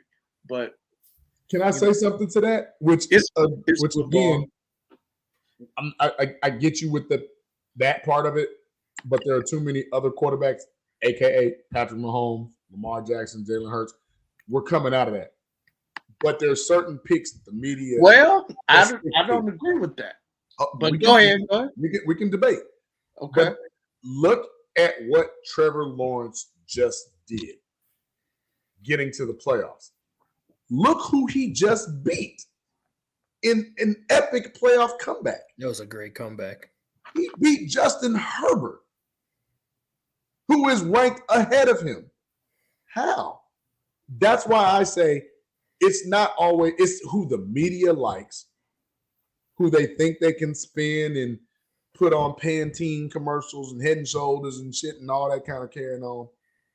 But look at who can actually just play ball. That's all I care about is who can play freaking ball. That's it. Yeah. And we know from watching Ohio State, which anybody that knows collegiate football, college football, they're on the Mount Rushmore of what's been going on the last few years. And he got them to the promised land. He got them there. Justin Fields is a more than capable quarterback. More than capable. Take the reins off. Let him be quarterback. Stop making him be your running back. He can be your ultimate weapon in times of need. But don't make him run because you don't know what to call. That's the key things too right there is now where we're at now. I trust you completely when it comes down to, or I follow you completely with that, JB, because he was being held back last year because he had no weapons. You just got him DJ Moore. You got a legitimate number one beast. You held him back last year because you couldn't get protection. Darnell Wright is pancaking motherfuckers. So we say. Did you see the other metric I sent you where it said that the Bears actually had a higher pass block win rate? Yeah. I guess I just have to go by the eye on that one. And listen to what Adam Amin just said. He's calling the games and watching Justin read half the field. 1-2 run. 1-2 run. Run. But that's because there's always a guy in his face. 1-2 run. That's not always, according to the metric that was just sent. That's not always true. I don't know. I think those metrics can, fucking. I just go by what I see, and when I see Justin Fields have to do a complete 360 in 2 seconds almost every single time because thank you, Skylar. And Getsy's known for running backs in the run. He told you 65-35.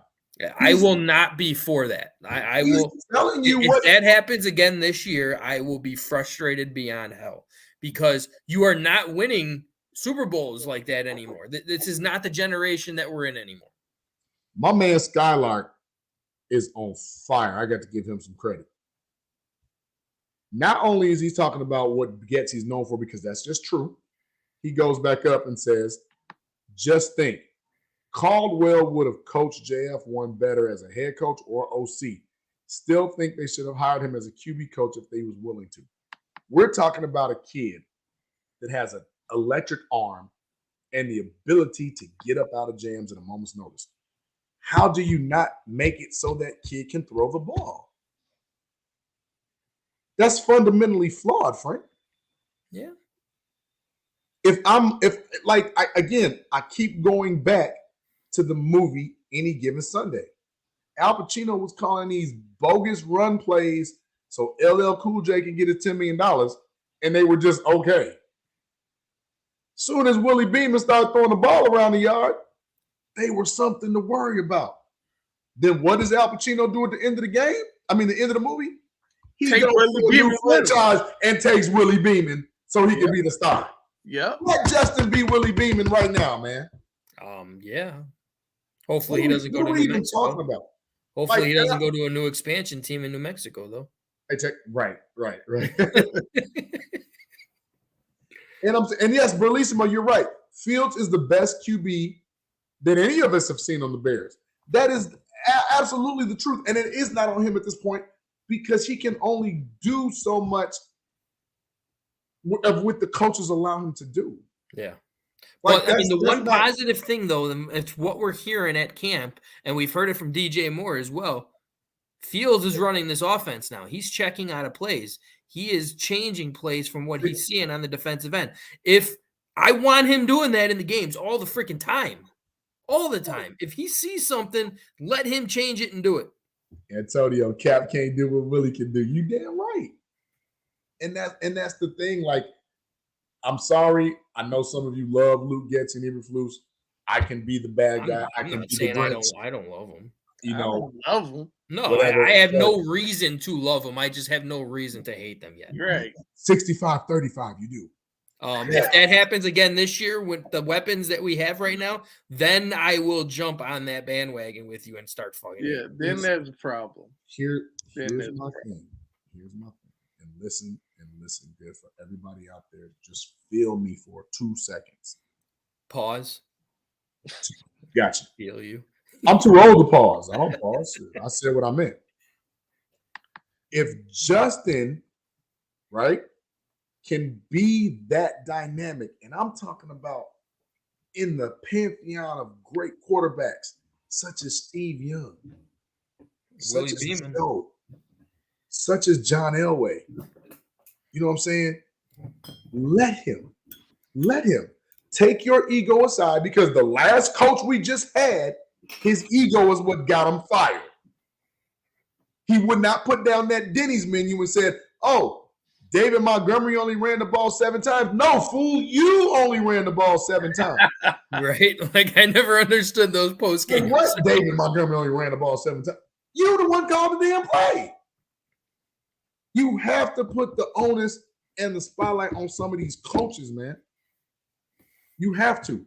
And if Justin is not allowed to throw the ball all over the yard this year with the weapons, not to mention an improved line, he's going to have time.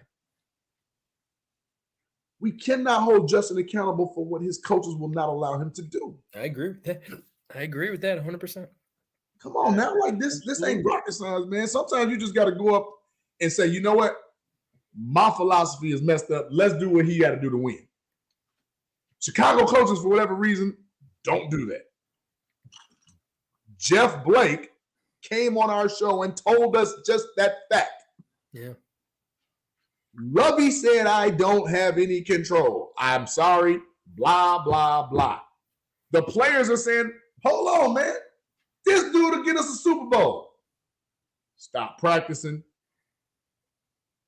Stop dressing or whatever it was. You know, like, come on. Like, stop with the political BS. And let's win the damn game. You got a 2-time Pro Bowler, and then you got shit on the stick.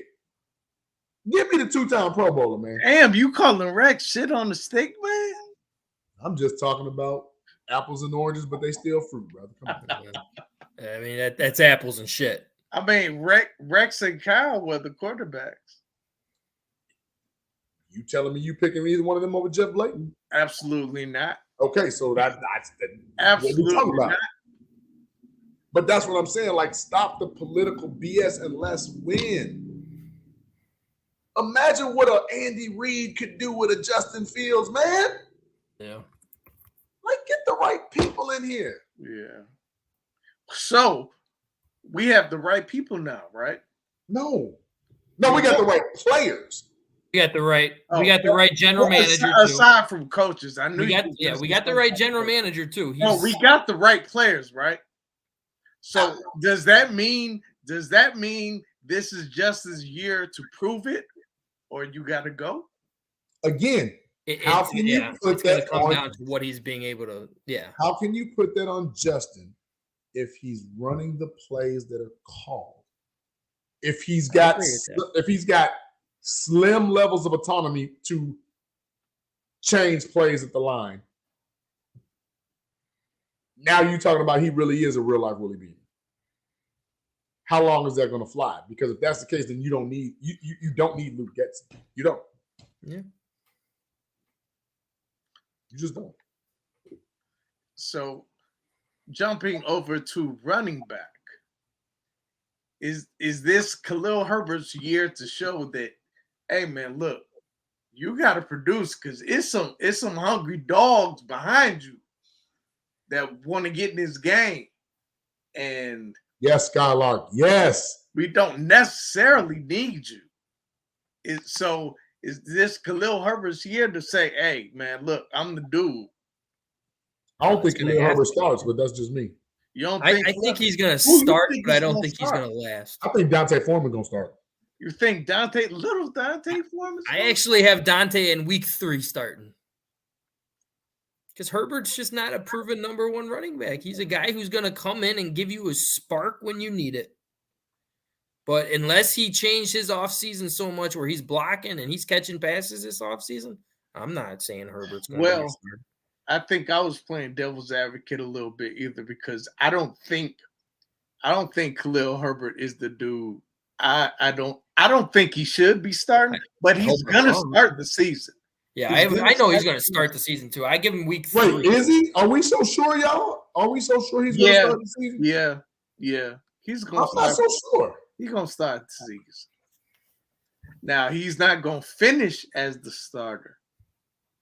I'm not so sure, bro. I can't call that. And I would like to address what Skylark said because this kind of goes to what, Frank, you and I talked about earlier with Adam as far as being excited about a Bears quarterback. That was like, Skylark, was that like 07, 08 maybe? 07 was his Cutler's rookie year in Denver. So no, it wasn't his rookie year. It was like his second or third year that he threw for the 4,500 yards and he was only in Denver 1 year. I thought he was in Denver 3 years. No, really? Yeah. I want to say, didn't he back up Jake Plummer or something like that?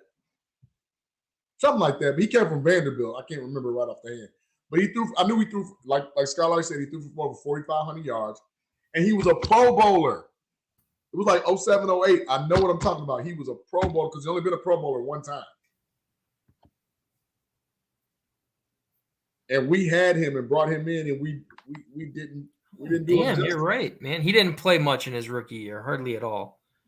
I'm trying to tell you, it was either not Jim Druckenmiller. Druckenmiller was in San Francisco. It had to be. Well, yeah, that was his third season where he put up 4,500 yards. But even his second season, he put up 3,500 yards. So. And he made the Pro Bowl, right? So that's what I'm saying. Like, we get these guys, and then we get these coaches that just like turns Ferraris into station wagons. I hate that. I said Jake Plummer. Thank you, Skylar. You say some of the funniest things, man. I swear to God. I knew it was Jake the Snake.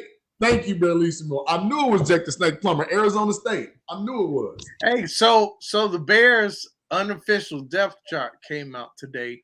I don't really like to talk about it a whole lot because it's unofficial. But I think some interesting moves were made on it.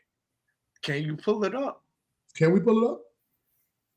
Because I would like to get into one of our free agent signings as well. And I know Black Sam said that Travis Gibson and Kendall Vildor were pushed further off the chart. I can see Vildor getting cut for sure. I can see both of them getting cut. I can see both of them. Yeah, I can see both of them. Especially now that they got Yannick. I'm with Ace right now. Gibson has to be right. Like, he had a chance and he did not capitalize. Then he let was it Qasim Al-Qadim Muhammad come in and kind of, that whole weird freaky thing last year. And then the whole Dominic Robinson thing, like Gibson, you had a chance to step head and shoulders above and you didn't. And we should chime into their little free agent signings that they think he does? You think he looks better this year than does he look better than Dominic Robinson though? Because remember, the Bears have a lot of interior linemen. 2 of them are converted that can play DN. I mean, we looking at them to be like just complete edge rushers. Like that was one he bulked up too much. I think our most recent free agent signing might have possibly pushed Gibson off. Yannick. Yeah, I think so. Oh, okay, that could be fine. But then that's one side. That's one end. On the other end, don't you have to start DeMarcus Walker? Hell, you paid him. You picked him up from Tennessee. Don't you got to pay him?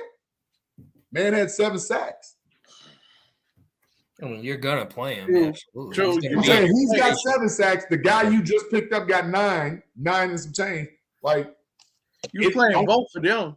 Saying, don't those have to be your bookends at this point right now on the depth chart? Yes. And then you throw Dominique Robinson in that rotationary type third down. Yeah. Don't forget about the rookies. Yeah. Because here's the thing: if the Bears ran that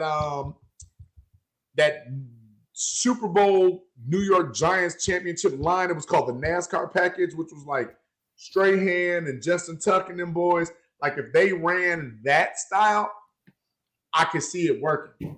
But still, you need 2 or 3 people to stand out head and shoulders above the rest. Because remember, the Bears still have to stop the run. We were terrible at stopping the run last year. I mean, you can't have a good pass rush if you can't stop the run. No, you can't. That's freaking common sense. That's football 101. But they got some good draft picks and they picked up some good free agents, like big run stopping. Thank you, Bellissimo. That's what we just said. DeMarcus, yes. So I think regardless, our pass rush is going to be better just because we can stop the run. I think Bellissimo just gave us our segue. Can we hit it? What? Hit what? He said DeMarcus Walker Yeah. Let's hit it. Hit it.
What gives me Richard Dent vibes?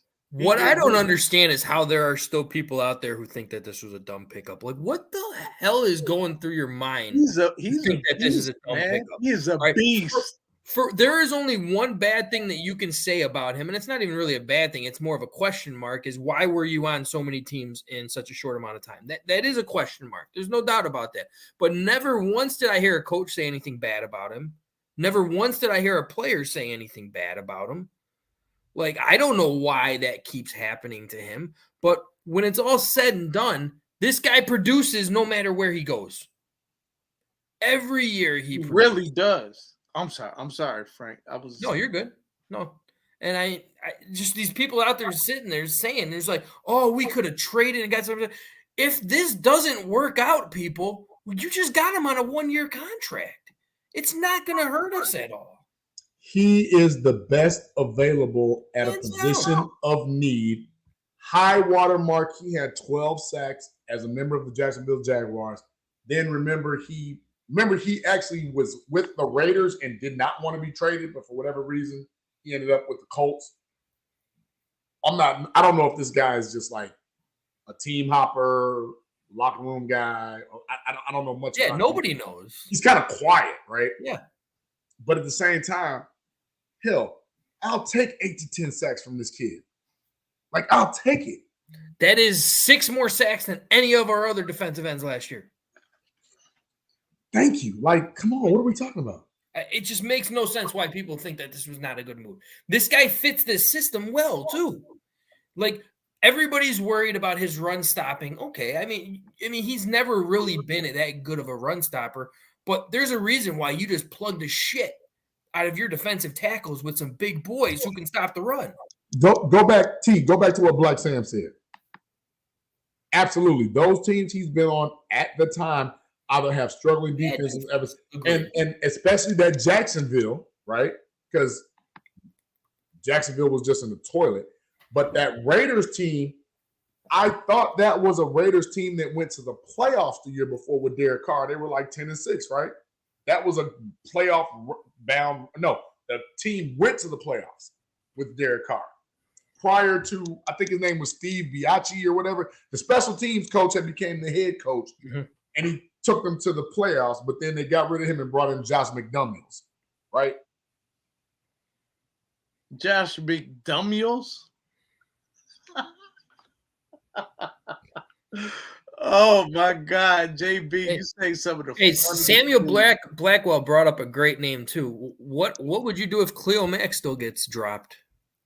Team friendly, I'll take him. Absolutely. Team friendly. Team friendly, absolutely.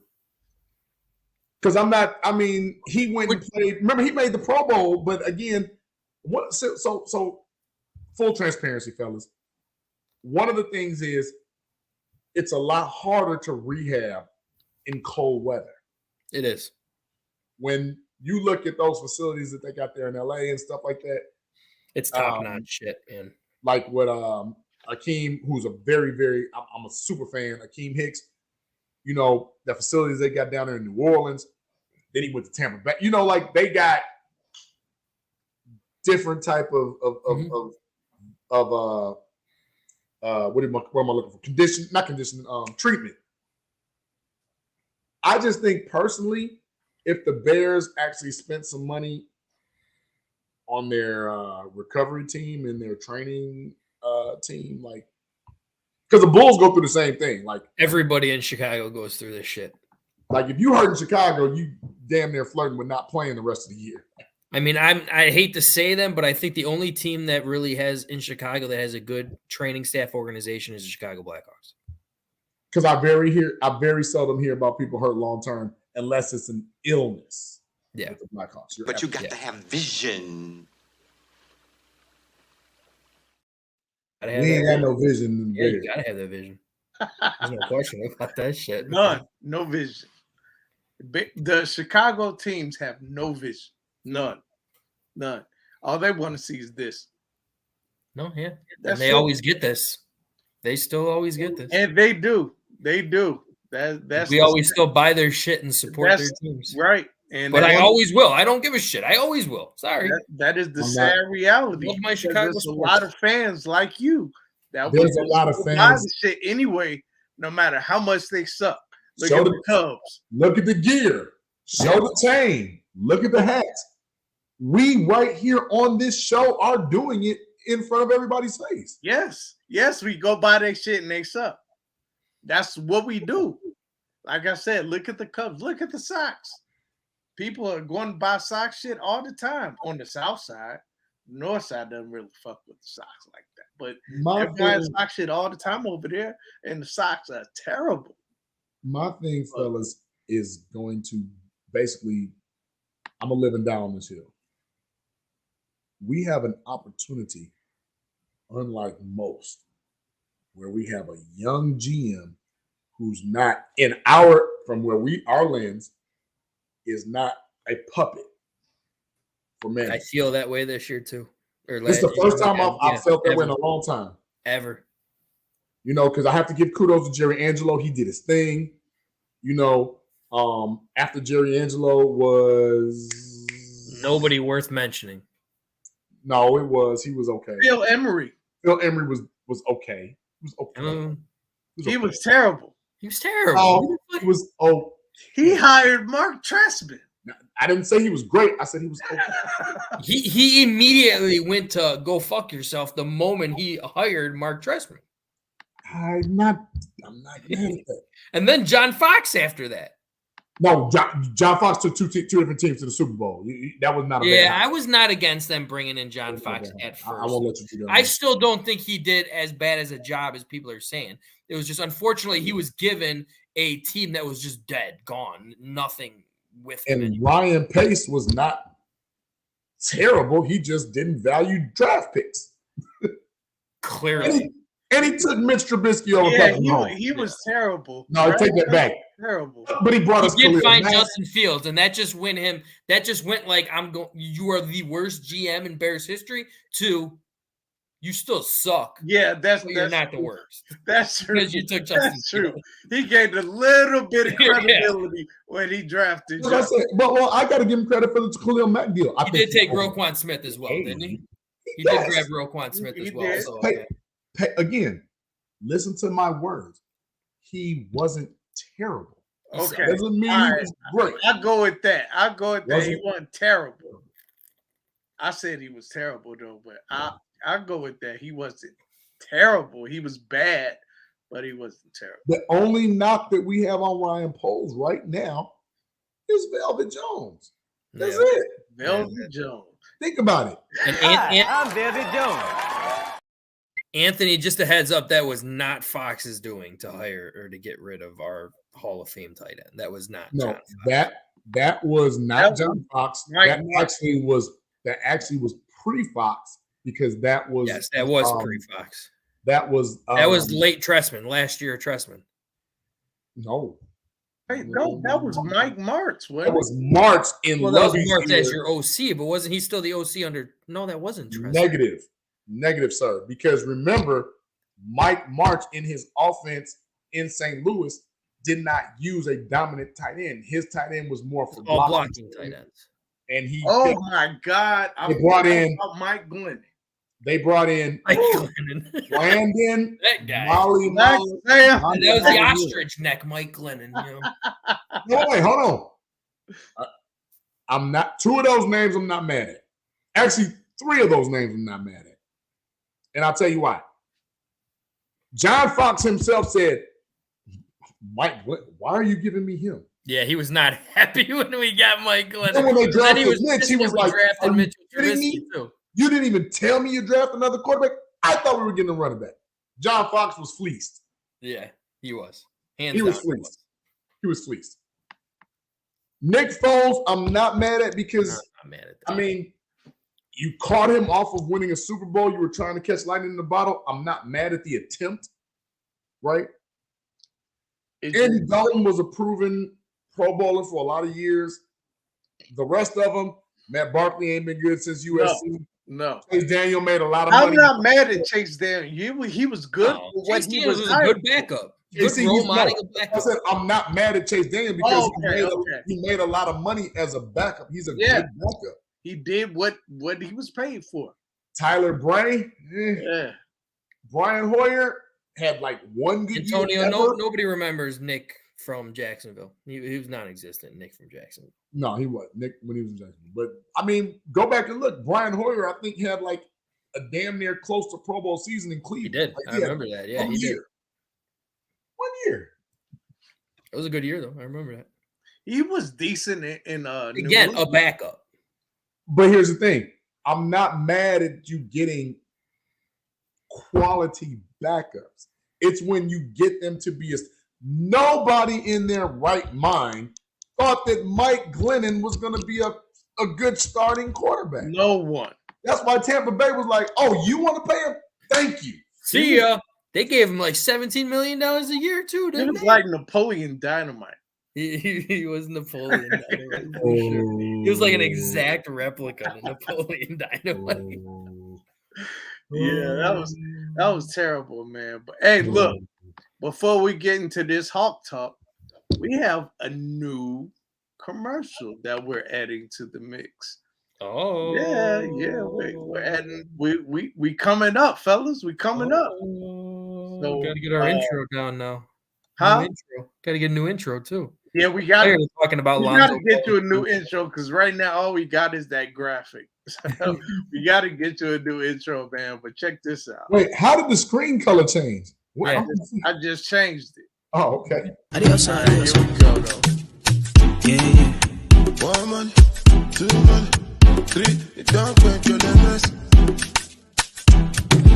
Let the limits. Come they move like a disco. One nick in my lolata. Happy boss, happy actor.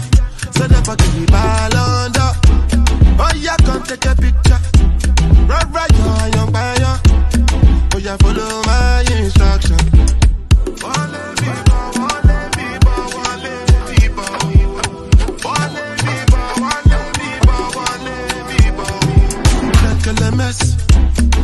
Smoke cannabis. Doctor say make a pop. Hey, Huey, it's about time we got a good one. Man, that commercial is fire. It's fire. So, man, if you get a chance, go to Hugh, check it out. Don't take our word for it. You just saw the commercial that they sent us. You just saw the commercial. It's hot like that. You'll see. It's on what's the address? They on Cermak. Oh, the exact address it's on Cermak, yeah. But is it right past Michigan? It's right off Michigan. So it's like between Wabash and Michigan. Cermak. But yeah, make sure you check out Hugh, man, because and the food, I mean, come on, the food is great too. And then the chicks, and gotta say the dudes. If I'm gonna say the chicks, I gotta say the dudes too. No homo, but it's some nice looking guys that be in there. So, we have women viewers too, so I have to say something to them as well. We can just say it's a good time for all that want to have one. There you go. It's a good time. Think you had to throw out the homo. It's a lot of beautiful people, good food, good drinks. Hey Frank, pack a bag, man. You need to come. You gotta come into town. Yeah, you gotta come to Chicago, dog. We'll even get you some Moore's beer. I'm planning on that when I come out to the Wiener Circle. I will be stopping at the closest convenience store. I promise you, I was just talking about Wiener Circle. Oh, well, I guess you just let the cat out the bag. Y'all want to talk about next week? Let's wrap this up. Well, let's do it. Well, I want to do it. Yeah, I want to do a quick little tank topic here because I want your guys' opinion. Go ahead. My bad. Yeah, I want your guys' opinion on this as well. You guys are huge boxing fans. I'm more. I like boxing, but I'm more of an MMA fan. This Jake Paul shit or Logan Paul, whatever fucking Logan just whatever fucking Paul it is. All right, I got into like a little heated argument with somebody on social media about this. Who Logan Paul came out, and I actually respected him saying this. He came out and said, "I consider it more of an achievement to beat a 5-10 boxer than it is to beat a retired Hall of Fame MMA fighter." And I agree with him on that. But other people are like denying. It's like, how is that even like he beat a retired or an MMA legend? I was just like, has he fought any MMA fighter who is still fighting in MMA? He hasn't. These are all 40-year-old guys who've been retired for 5 years sitting on the fucking couch. He's not fighting anybody MMA like that's been like, and not one fighter that he has fought. There has been 3 fighters who have called him out in MMA who actually have boxing background that he has denied all 3 times. All 3 times. He only fights people who have 0 boxing experience. I think he's doing that on purpose, Frank, just to build his brand and his name. No, there's no question about that. Because here's the thing, and similar to his brother, who, if you watch wrestling, is always on somebody's wrestling event. Yeah. Jake Paul. The thing that I have to say about that is when you're fighting an MMA fighter who may be a striker, a wrestler, I don't say wrestler, or a grappler or something like that, their main forte may not be boxing. Yeah. None of them have stand-up experience. They're all grapple fighters that he is fighting. So he's almost fighting somebody that he knows he can win. More limited in that craft than he is. Yeah. And I'll say this, only one of those fighters he has actually knocked out. Every other fighter has gone the distance with him. I consider that an MMA win. Hey, if you're being able to go the distance with a boxer. I'm gonna tell you what you gonna love. I'm gonna tell you what you gonna love, and I'm gonna tell the people that's watching what they gonna love. Logan Paul, if you want some cred, come on, fight Kendall Gill. Ooh, that'd be a nice one. I'd like that. Yes. Come on, fight Kendall Gill, Logan. I'd like that. And you trying to duck smoke? The man is 50 years old and will beat the crap out of you. Come on, fight Kendall Gill. Come on, man. It's a short walk, but you gonna limp back. Come on. I agree 100% with that, but I'm going to throw out another name, and this is floating around because this person called him out. Bernard Hopkins. I don't care how fucking old he is either. Mike Tyson called his ass out. He don't want that smoke. Mike Tyson's 55 years old who can still put his fist through fucking walls like none other. He don't want that smoke. And Mike Tyson will freaking destroy him. Did he lose past 6 rounds? It might got that old man strength. Come out. And I'm not even trying to be funny. One of the Paul brothers, somebody in the chat, check my reference. Didn't one of them lose to Floyd Mayweather? Yes, the same Paul. Same Paul who's fighting lost to Floyd Mayweather. I thought that was a gimmick fight, though, at the same time, too. I think it was a staged fight because Floyd Mayweather could have killed him if he wanted to kill him, I felt like. Numerous times Floyd Mayweather could have killed him, and he didn't. Hey, you want some credit, come on and fight Kendall Gill. And if Kendall's too much for you, come on and fight Derek Durr. Yeah. But this is one other thing that I'm going to say in regards to Logan Paul, who made the dumbest fucking mistake anybody could have made at the end of that post-game fight. He said, offer me a $10 million contract and I will fight Nate Diaz in MMA rules in an octagon. Nate Diaz gonna kill that boy. You will fucking die in 20 seconds. 20 seconds. Nate Diaz will just go spear your ass right off of the get-go, take you and choke you out. It'll be done that quick. Hey, Frank, you know how I feel about boxing and MMA. Boxing is my favorite. MMA, I'm least. He won't even try Izzy. Yeah, no, I agree. Izzy said I'll box him. Izzy said I will box you. You know what? Another MMA fighter who called him out too is Conor McGregor. Conor McGregor, he's retired and everything, but he's a stand-up fighter who actually can juke out and actually hit on runs. Like, that'd be a good fight, but he won't fight him. He'll only fight people that he knows he will beat. And one person, somebody in the chat threw out a name in there too. I believe it was Antonio. Let me see if I can find it. And Anthony said he don't want no part of Gil, and we know that because Kendall got them. Kendall got them. I got to give credit. This chat is lit. Like, I don't want to go that far back, but he brought up Fury's younger brother, who he did one fight. of them fought him, and Fury kicked his ass. Fury kicked his ass. He won't fight boxers because he can't beat boxers. Therefore, you're not a boxer. You're a street fighter, just a prize fighter. I'm not even gonna say that. I'm gonna say you're a joke. A joke prize. I consider most prize fighters a joke because it's not. But that was my tank topics. I wanted to get it out. Tank topics, God. Like, tank topics came back for a one night only because Blackhawks is just not too much to talk about because they're just chilling, hanging out, having a good time, playing video games. So then, yeah, let's talk about next week. But before we talk about next week, though, can we get into another commercial, especially since we have certain people watching? Yeah, buddy.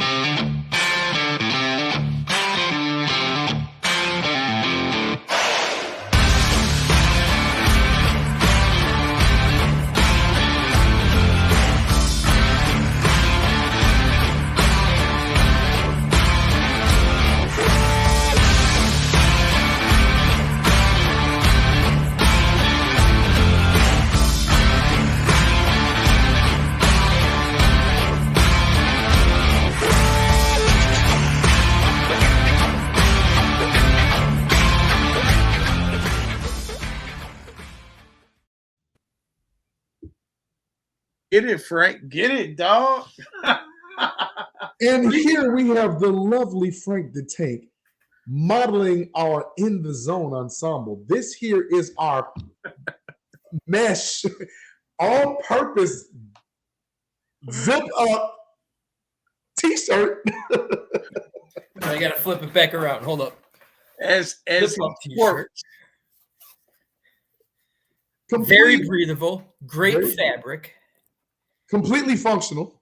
Yes. Absolutely functional. And yours for just a small price of I want to say just a small price of $50, $55. If you mention the Chicago Clubhouse podcast, yeah. I think it's like $55.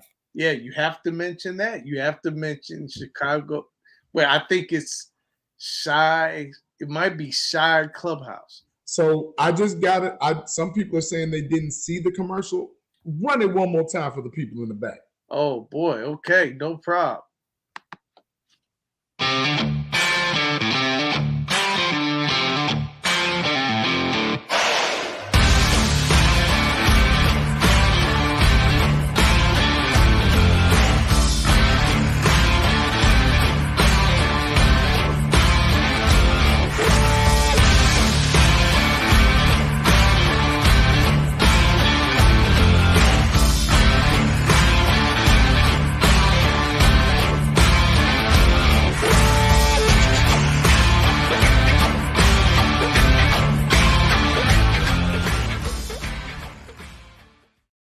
So I don't have to move this time. I'm lazy. Right.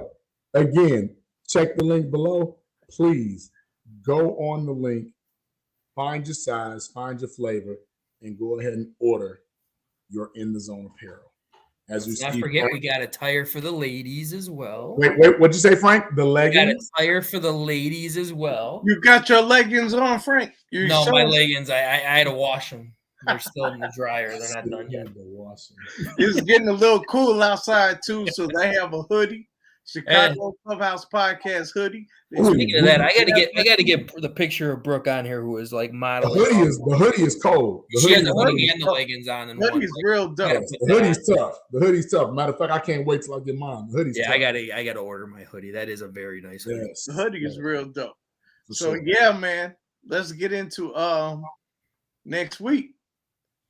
I mean, I guess it's worth a little more than shout outs. Because we are trying to see Steve Mongo McMichael in the Hall of Fame. There's an extreme push for him, but especially by his wife, Miss Steve McMichael. And we are lucky enough to speak with her, kick back with her, actually, at the Winner's Circle on next Tuesday. So mark your calendar. Be sure that you come to the Winner's Circle. It's 2622 North Clark Street in Chicago. Mm-hmm. It's kind of like an Ed DeBevick's of hot dog stands. But it's a lot of fun. They also have a bar in the back. But the podcast is going to be in what's called the Relish Room. They call it the relish room because it looks like a hot dog. It's green, yellow, red for ketchup. Yeah, corny shit. But it's going to be there. It's going to be a lot of fun. You need to make plans. Hopefully, it's going to be a beautiful day. You can come in the back, get your drink on. They got the dogs, the burgers, the fries, all of that you want. And I may buy a few people a drink, so you get a free drink out of it too. I'm only going so far though. I can't buy everybody a free drink, but it is next Tuesday. I'll chip in with you, T. You know how we do. Okay, all right. So there it is. You heard it. So my man is gonna help me, and we're gonna buy a few drinks. So make sure you come. It's on Tuesday, August 15th. So the next week. All right, the next week. 2622 North Clark Street. It's gonna be a good time, man. We'll be sharing that on the pages and everything too. Yo, we'll put that on the page, man. Ain't no guessing this time. Ain't no guessing. Ain't no guessing. No, ain't no guessing this time. For all my Bears fans out there, we really need you to support and push this. Although we know the inductees of this 2024 coming in, we know who they are. Maybe the next one, hopefully Mongo will still be with us. But just think and process. This was one of the most beloved people on that 85 Bears team. Just Bears lore from jump, right? Yep. And we're legit. When we talk about Hall of Fame, we've seen people get into the Hall of Very Good for less because sometimes it's just not the Hall of Fame. But you're talking about a defensive tackle back in those days that had over 800 tackles, 95 sacks, 2 picks. What's taking so long? Yeah. Now, Richard Dent was on that team. He's in the Hall of Fame. Michael Singletary he's in the Hall of Fame. Hell, Dan Hampton, who had less stats, is in the Hall of Fame. Yeah, and I want to piggyback on that too, just to say, like, don't send Mongo in from what he's dealing with right now. You send Mongo in because he deserves the fucking because he should have been in. Ridiculous that he is not in there right now. Ridiculous. But we do want him to be able to see. Absolutely. We want him to enjoy. We want him to see the impact he has had and the impact would show with boosting him into the Hall of Fame. And think about what we're just saying. A defensive tackle with almost 100 sacks. That's up there with right there, man. That's up there with the Warren Sapps and the Deacon Jones and the first ballot Hall of Famers. It's up there with. Like, come on. Thanks, Ramon. Appreciate you, man. Ace. That's gonna be your nickname. Ace. Appreciate it, man. please, everybody, share. We want to show Mongo and Mrs. Mongo love. You got to show them a lot of love, man. We want Steve to make sure, before the unfortunate happens, we want him to know that he is loved in this city. Shit, beyond the city, man. He is loved. All over. Right? Absolutely. He is loved, man. Yeah, Ramon, I got you, man. I'll send it to you. Absolutely will. Hey, it's getting towards that time. Yeah, we might as well get some shout outs. Right. AB, start out with you, Frank. Shout out to a great guest, AA. Wish we could have had him on longer to talk a little bit Bulls as well, but we'll definitely get him on, man. Like, the guy is just, God, I don't even know how to explain it because he is so knowledgeable. He didn't really want to talk about that shit. He's so knowledgeable, but at the same time, so funny, so like, casting guy. Like, I mean, phenomenal guest to have on, man. It was really a nice intake that he gave us. Yeah. And as far as like everyone on the chat, again, phenomenal chat, start to finish, lit up. Ramon, Anthony on pretty much start to finish. I know this is usually JB's job going over all these chats, so I'm just going to lay out a couple of them. Antonio, I'm planning on trying to get a little group chat together, hopefully tomorrow for this fantasy football league that we're doing. I was just about to ask. I'm going to try to get everybody in that group chat, and if you don't want to be in the fantasy football league, just leave it. That way we could put all the emails together, and then we can get this thing going, because I do want to do this. And from what I'm hearing, it's going to be like a freaking 40-team league. Like, it's gonna be pretty insane. And Antonio is going to be the commissioner, and I'll help you as much as I can, Antonio. So, but as far as like, I'll leave the chat to you, JB, because I know you love that shit. Man, there's so many people. JB, you're gonna be here all day, dog. Yeah, I mean, you've been playing the violin these past few weeks. You know what? Like, anytime, like, if you want to break it up, I'll take this half, whatever. All right, we'll break it up a little bit. I named Anthony, Ramon. I'm not gonna name the podcast mom because I just can't do that to you. We can name her 3, 4, well, 5, she should be named times. numerous times as it is. Always the podcast mom. Always love seeing you on here, Miss Sandra. Would love to see your face on here one day. Hopefully, maybe make it out to the Wiener Circle with us. I'd love to meet you actually in person. Yeah, JB, bring mom out. Yeah, to the that'd be circle, awesome. Man. Samuel Blackwell, man, been on a lot lately, start to finish. Love it. Big Scott chimed in as well. Funniest freaking guy that you could ever have on the chat. Black Sam S. Hop. Berlissimo, shout out to you, my man, all the way from England. What is it, like 4 a.m. there right now? 3 a.m., something like that, man. And you're still on here watching us live. Gotta love all that. So I said my love. Skylark, you got my love too, man. We even had, what's his name on here? LeBron James lover. Bullets showed up for one chat and then he disappeared. We're like, Bullets. No, you didn't. My man. Bullets. Love Bullets, dude. Love Bullets. And he loves me, dude. It's all good. All love and games. Rest of the chat is all you, JP. I mean, that's a hard act to follow, but first and foremost, I gotta shout out Adam Amin. When you talk about watching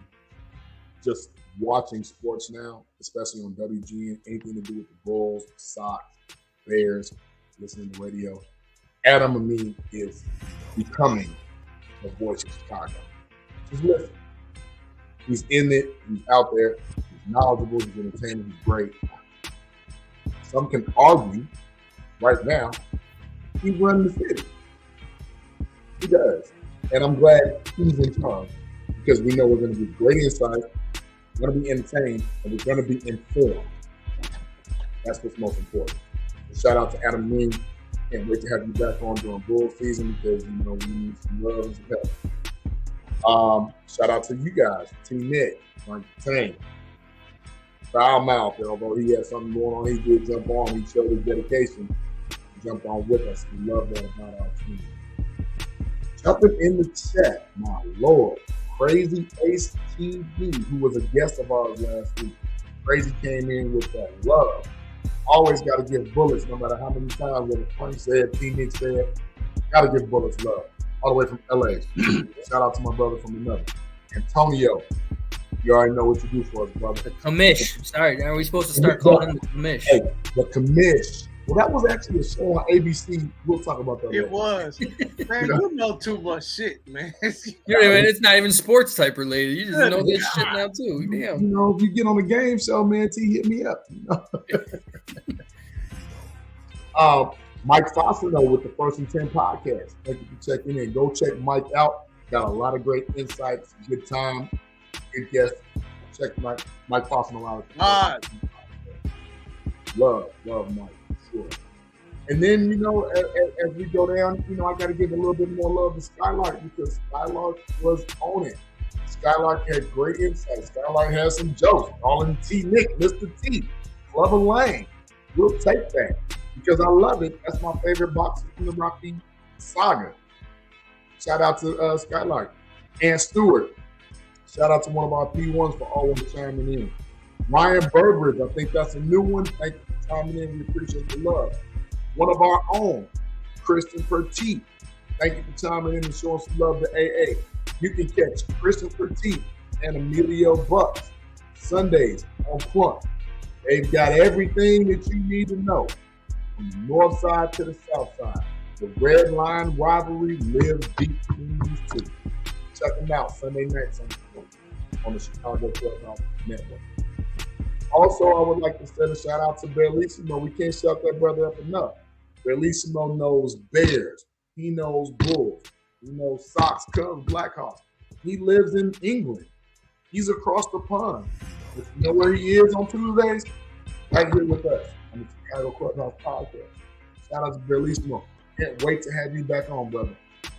Shout out to one of our resident referees. Along from Gary Zahara, we also have Big Ten alumni rep, Lorenzo Fleming. Thank you for chiming in. BBG, new person. Thank you for chiming in. We appreciate it. All day. Next, we have, again, chiming in. Here we go all the way down. We got to get to Alex Solis. Alex Solis gave us insight about the quarterback position, controversy about what the top 10 is. Just thank you, Alex, for chiming in. Love to see you when you pop up. It's been a minute, but we're glad you're back. And then Samuel F. Blackwell, who he passionately calls Black Sam. I don't even know if he likes to be called Black Sam, but he does. He said, "Call me Black Sam." So I call him Black Sam. You know what? We gonna call. Hey, Samuel L. Jackson is one of my favorite actors. Y'all know this. So Black Sam, you right on par with us. Love that about you, brother. Keep chiming in, and we thank you. And as I'm scrolling to the end, that is it. Except I think you missed somebody. You missed somebody. You didn't let me finish. No, he always finishes up with that somebody. We can't. No, not even that. Ryan Eskridge or something like that. You didn't even let me get to the bottom, too. It's not at the bottom there. But I didn't even get to Scott Hopkins, my man Scott Johnson. Okay. I thought you were done. My bad. When I say the chat was lit, I got to get every single person that took the time out their day to say, hey, boo, go to hell, like you guys, hate you guys, whatever. Thank you. I'm still waiting for Don Burke. All this lion talk we've been doing, I'm still waiting for Don Burke to come back. Shout out to Ramon Acevedo. Thank you for chiming in. Ramon has some great takes and everything. Then, T, you already stole the thunder, so we'll leave it at that. Then we're going to wrap. I'm going to put a bow on my violin play. Shout out to the podcast mom. My mom, if we only have one person watching and listening, I know it's her. Shout out to my mom, Sandy Bottom Homes. Love you. Thank you for chiming in. That's all I got. All right, well, I guess once again, I'm pulling up the rear. Pause. Keep telling you too old to pause, man. Hey, man, I ain't old. Speak for yourself. So the chat was super lit. I'm not gonna say all the names that was in the chat. JB and Frank, they already did. Tried cutting that violin in half a little bit. Yeah, well, thank you. I appreciate it. So that y'all already did that, so I'm not going to. But I will say that even though we appreciate everybody who contributes to the chat, we also appreciate the people who don't contribute to the chat, but they're still watching. But that makes you a lurker. L for love. Well, we still appreciate you because you watched the show and put up with our foolishness. So thank you, and we appreciate you. And maybe you will find it somewhere to contribute to the chat next time. Don't be shy. Yeah, don't be shy. We don't bite. We ain't gonna argue with you right away. So yeah, I want to say that about the chat. I definitely want to shout out A Squared. I just gave him a new nickname, Adam Amin.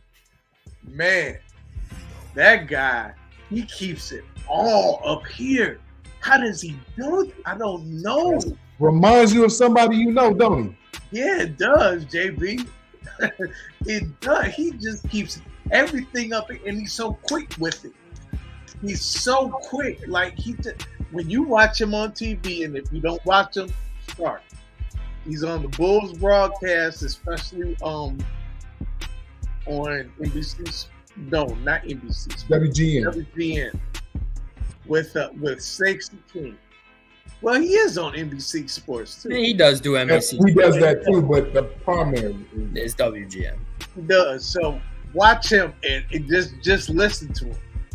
Him and Stacey, they're more entertaining than the basketball game. Yeah, especially nowadays. Shit. They're more fun to listen to. And like JB alluded to earlier, Adam will throw Stacey a lob, and Stacey will dunk it with the hot sauce. So it's so fun. It's so fun to watch. Now they have all these household words. Hot sauce is a 3-pointer though. Come on. No, you know not necessarily. It's a play. It's a play. Not necessarily. Well, alley-oop, I consider. Do you post videos to Facebook? That'd be more like the. But check it out. You know how to post videos to Facebook? That's not how that works. That was so. That's my picture machine.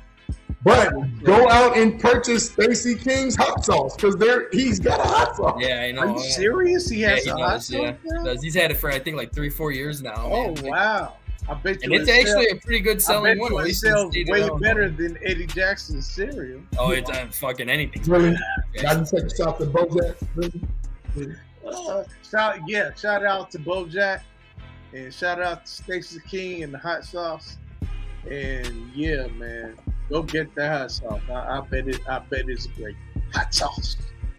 Shout out to YouTube, man. Shout out to Frank and JB. As I always say, there would be no show without y'all, man. No one wants to sit here and listen to me all day. I'm glad y'all on here with me. And Foul C, he has some shit to do, so but shout out to him too. Appreciate it. And I think that might be all. I want to mention again about next week. Let me turn this shit off. Oh, now you know how much it bothers us. Shit. Well, I want to speak about something a little bit serious though, and I don't think that it would be appropriate for me to have this music going. I want to speak a little bit about manga. And I think he was just released from the hospital. He was. And I think he's in better condition than when he went in. Pneumonia, wasn't it, T? Yeah, I believe it was pneumonia. Yeah. And if you all don't know, for whoever does not know, Steve has ALS. I forgot what ALS stands for, but it ain't good. It's Lou Gehrig's disease? It's pretty much Lou Gehrig's disease. It's got a different name for it, but it is pretty much the same thing as the Lou Gehrig disease. Well, it ain't good. And, Steve has been fighting this fight for a while. and we got to give him his flowers every time we get the opportunity. And what better time than now to really show him the kind of football player he was and the impact that he had on Chicago and all Bears fans. So I need everybody to tell a friend, to tell a friend, to tell a friend. Come out to the Wiener Circle, buy the shirts, support for Mongo. I believe that's what the shirts say, but I want you all to come out. I want you to listen to what Misty has to say. Misty, his wife, who's been there every single step of the way, supporting her husband. And it's going to be a good time, man. You know, get all the wieners, hot dogs, hamburgers, all of that stuff that you want that will just please you and make you happy, and drink and come have a good time, man. And you get to meet us, and we might buy you drinks. You know, what's better than that on a Tuesday night? Man, I go Tuesday, don't even beat that. But yeah, with that being said, I think I'm done with shout outs. Team Mongo, baby. Team Mongo. Definitely come out, support Mongo, man. Support Mongo and his wife. And we gotta see him in the Hall of Fame. He needs to see him in the Hall. Yeah, he needs to see him in the Hall of Fame. He freaking deserves it. Well deserved, way overdue. And we had a guy, real quick, T, I don't mean to prattle on. Remember, we had a guy from the Hall of Fame that was on the show, and he couldn't explain to us why Mongo wasn't in the Hall of Fame. Let's tell him. Let's not let this continue to be a popularity contest. Let's get those that actually deserve to be. Damn, the Hall are very good. Let's get those that remain in the Hall of Fame. Let's get them right. Yep. So, with that being said, you got to decide whether you're a wolf or a sheep. Mongo's the wolf, baby. Mongo's the wolf. That was a quick one there, T. You fat finger that one? Fat finger what? This has been a Chicago Clubhouse Network production. Some fingers. This dude said fat fingers.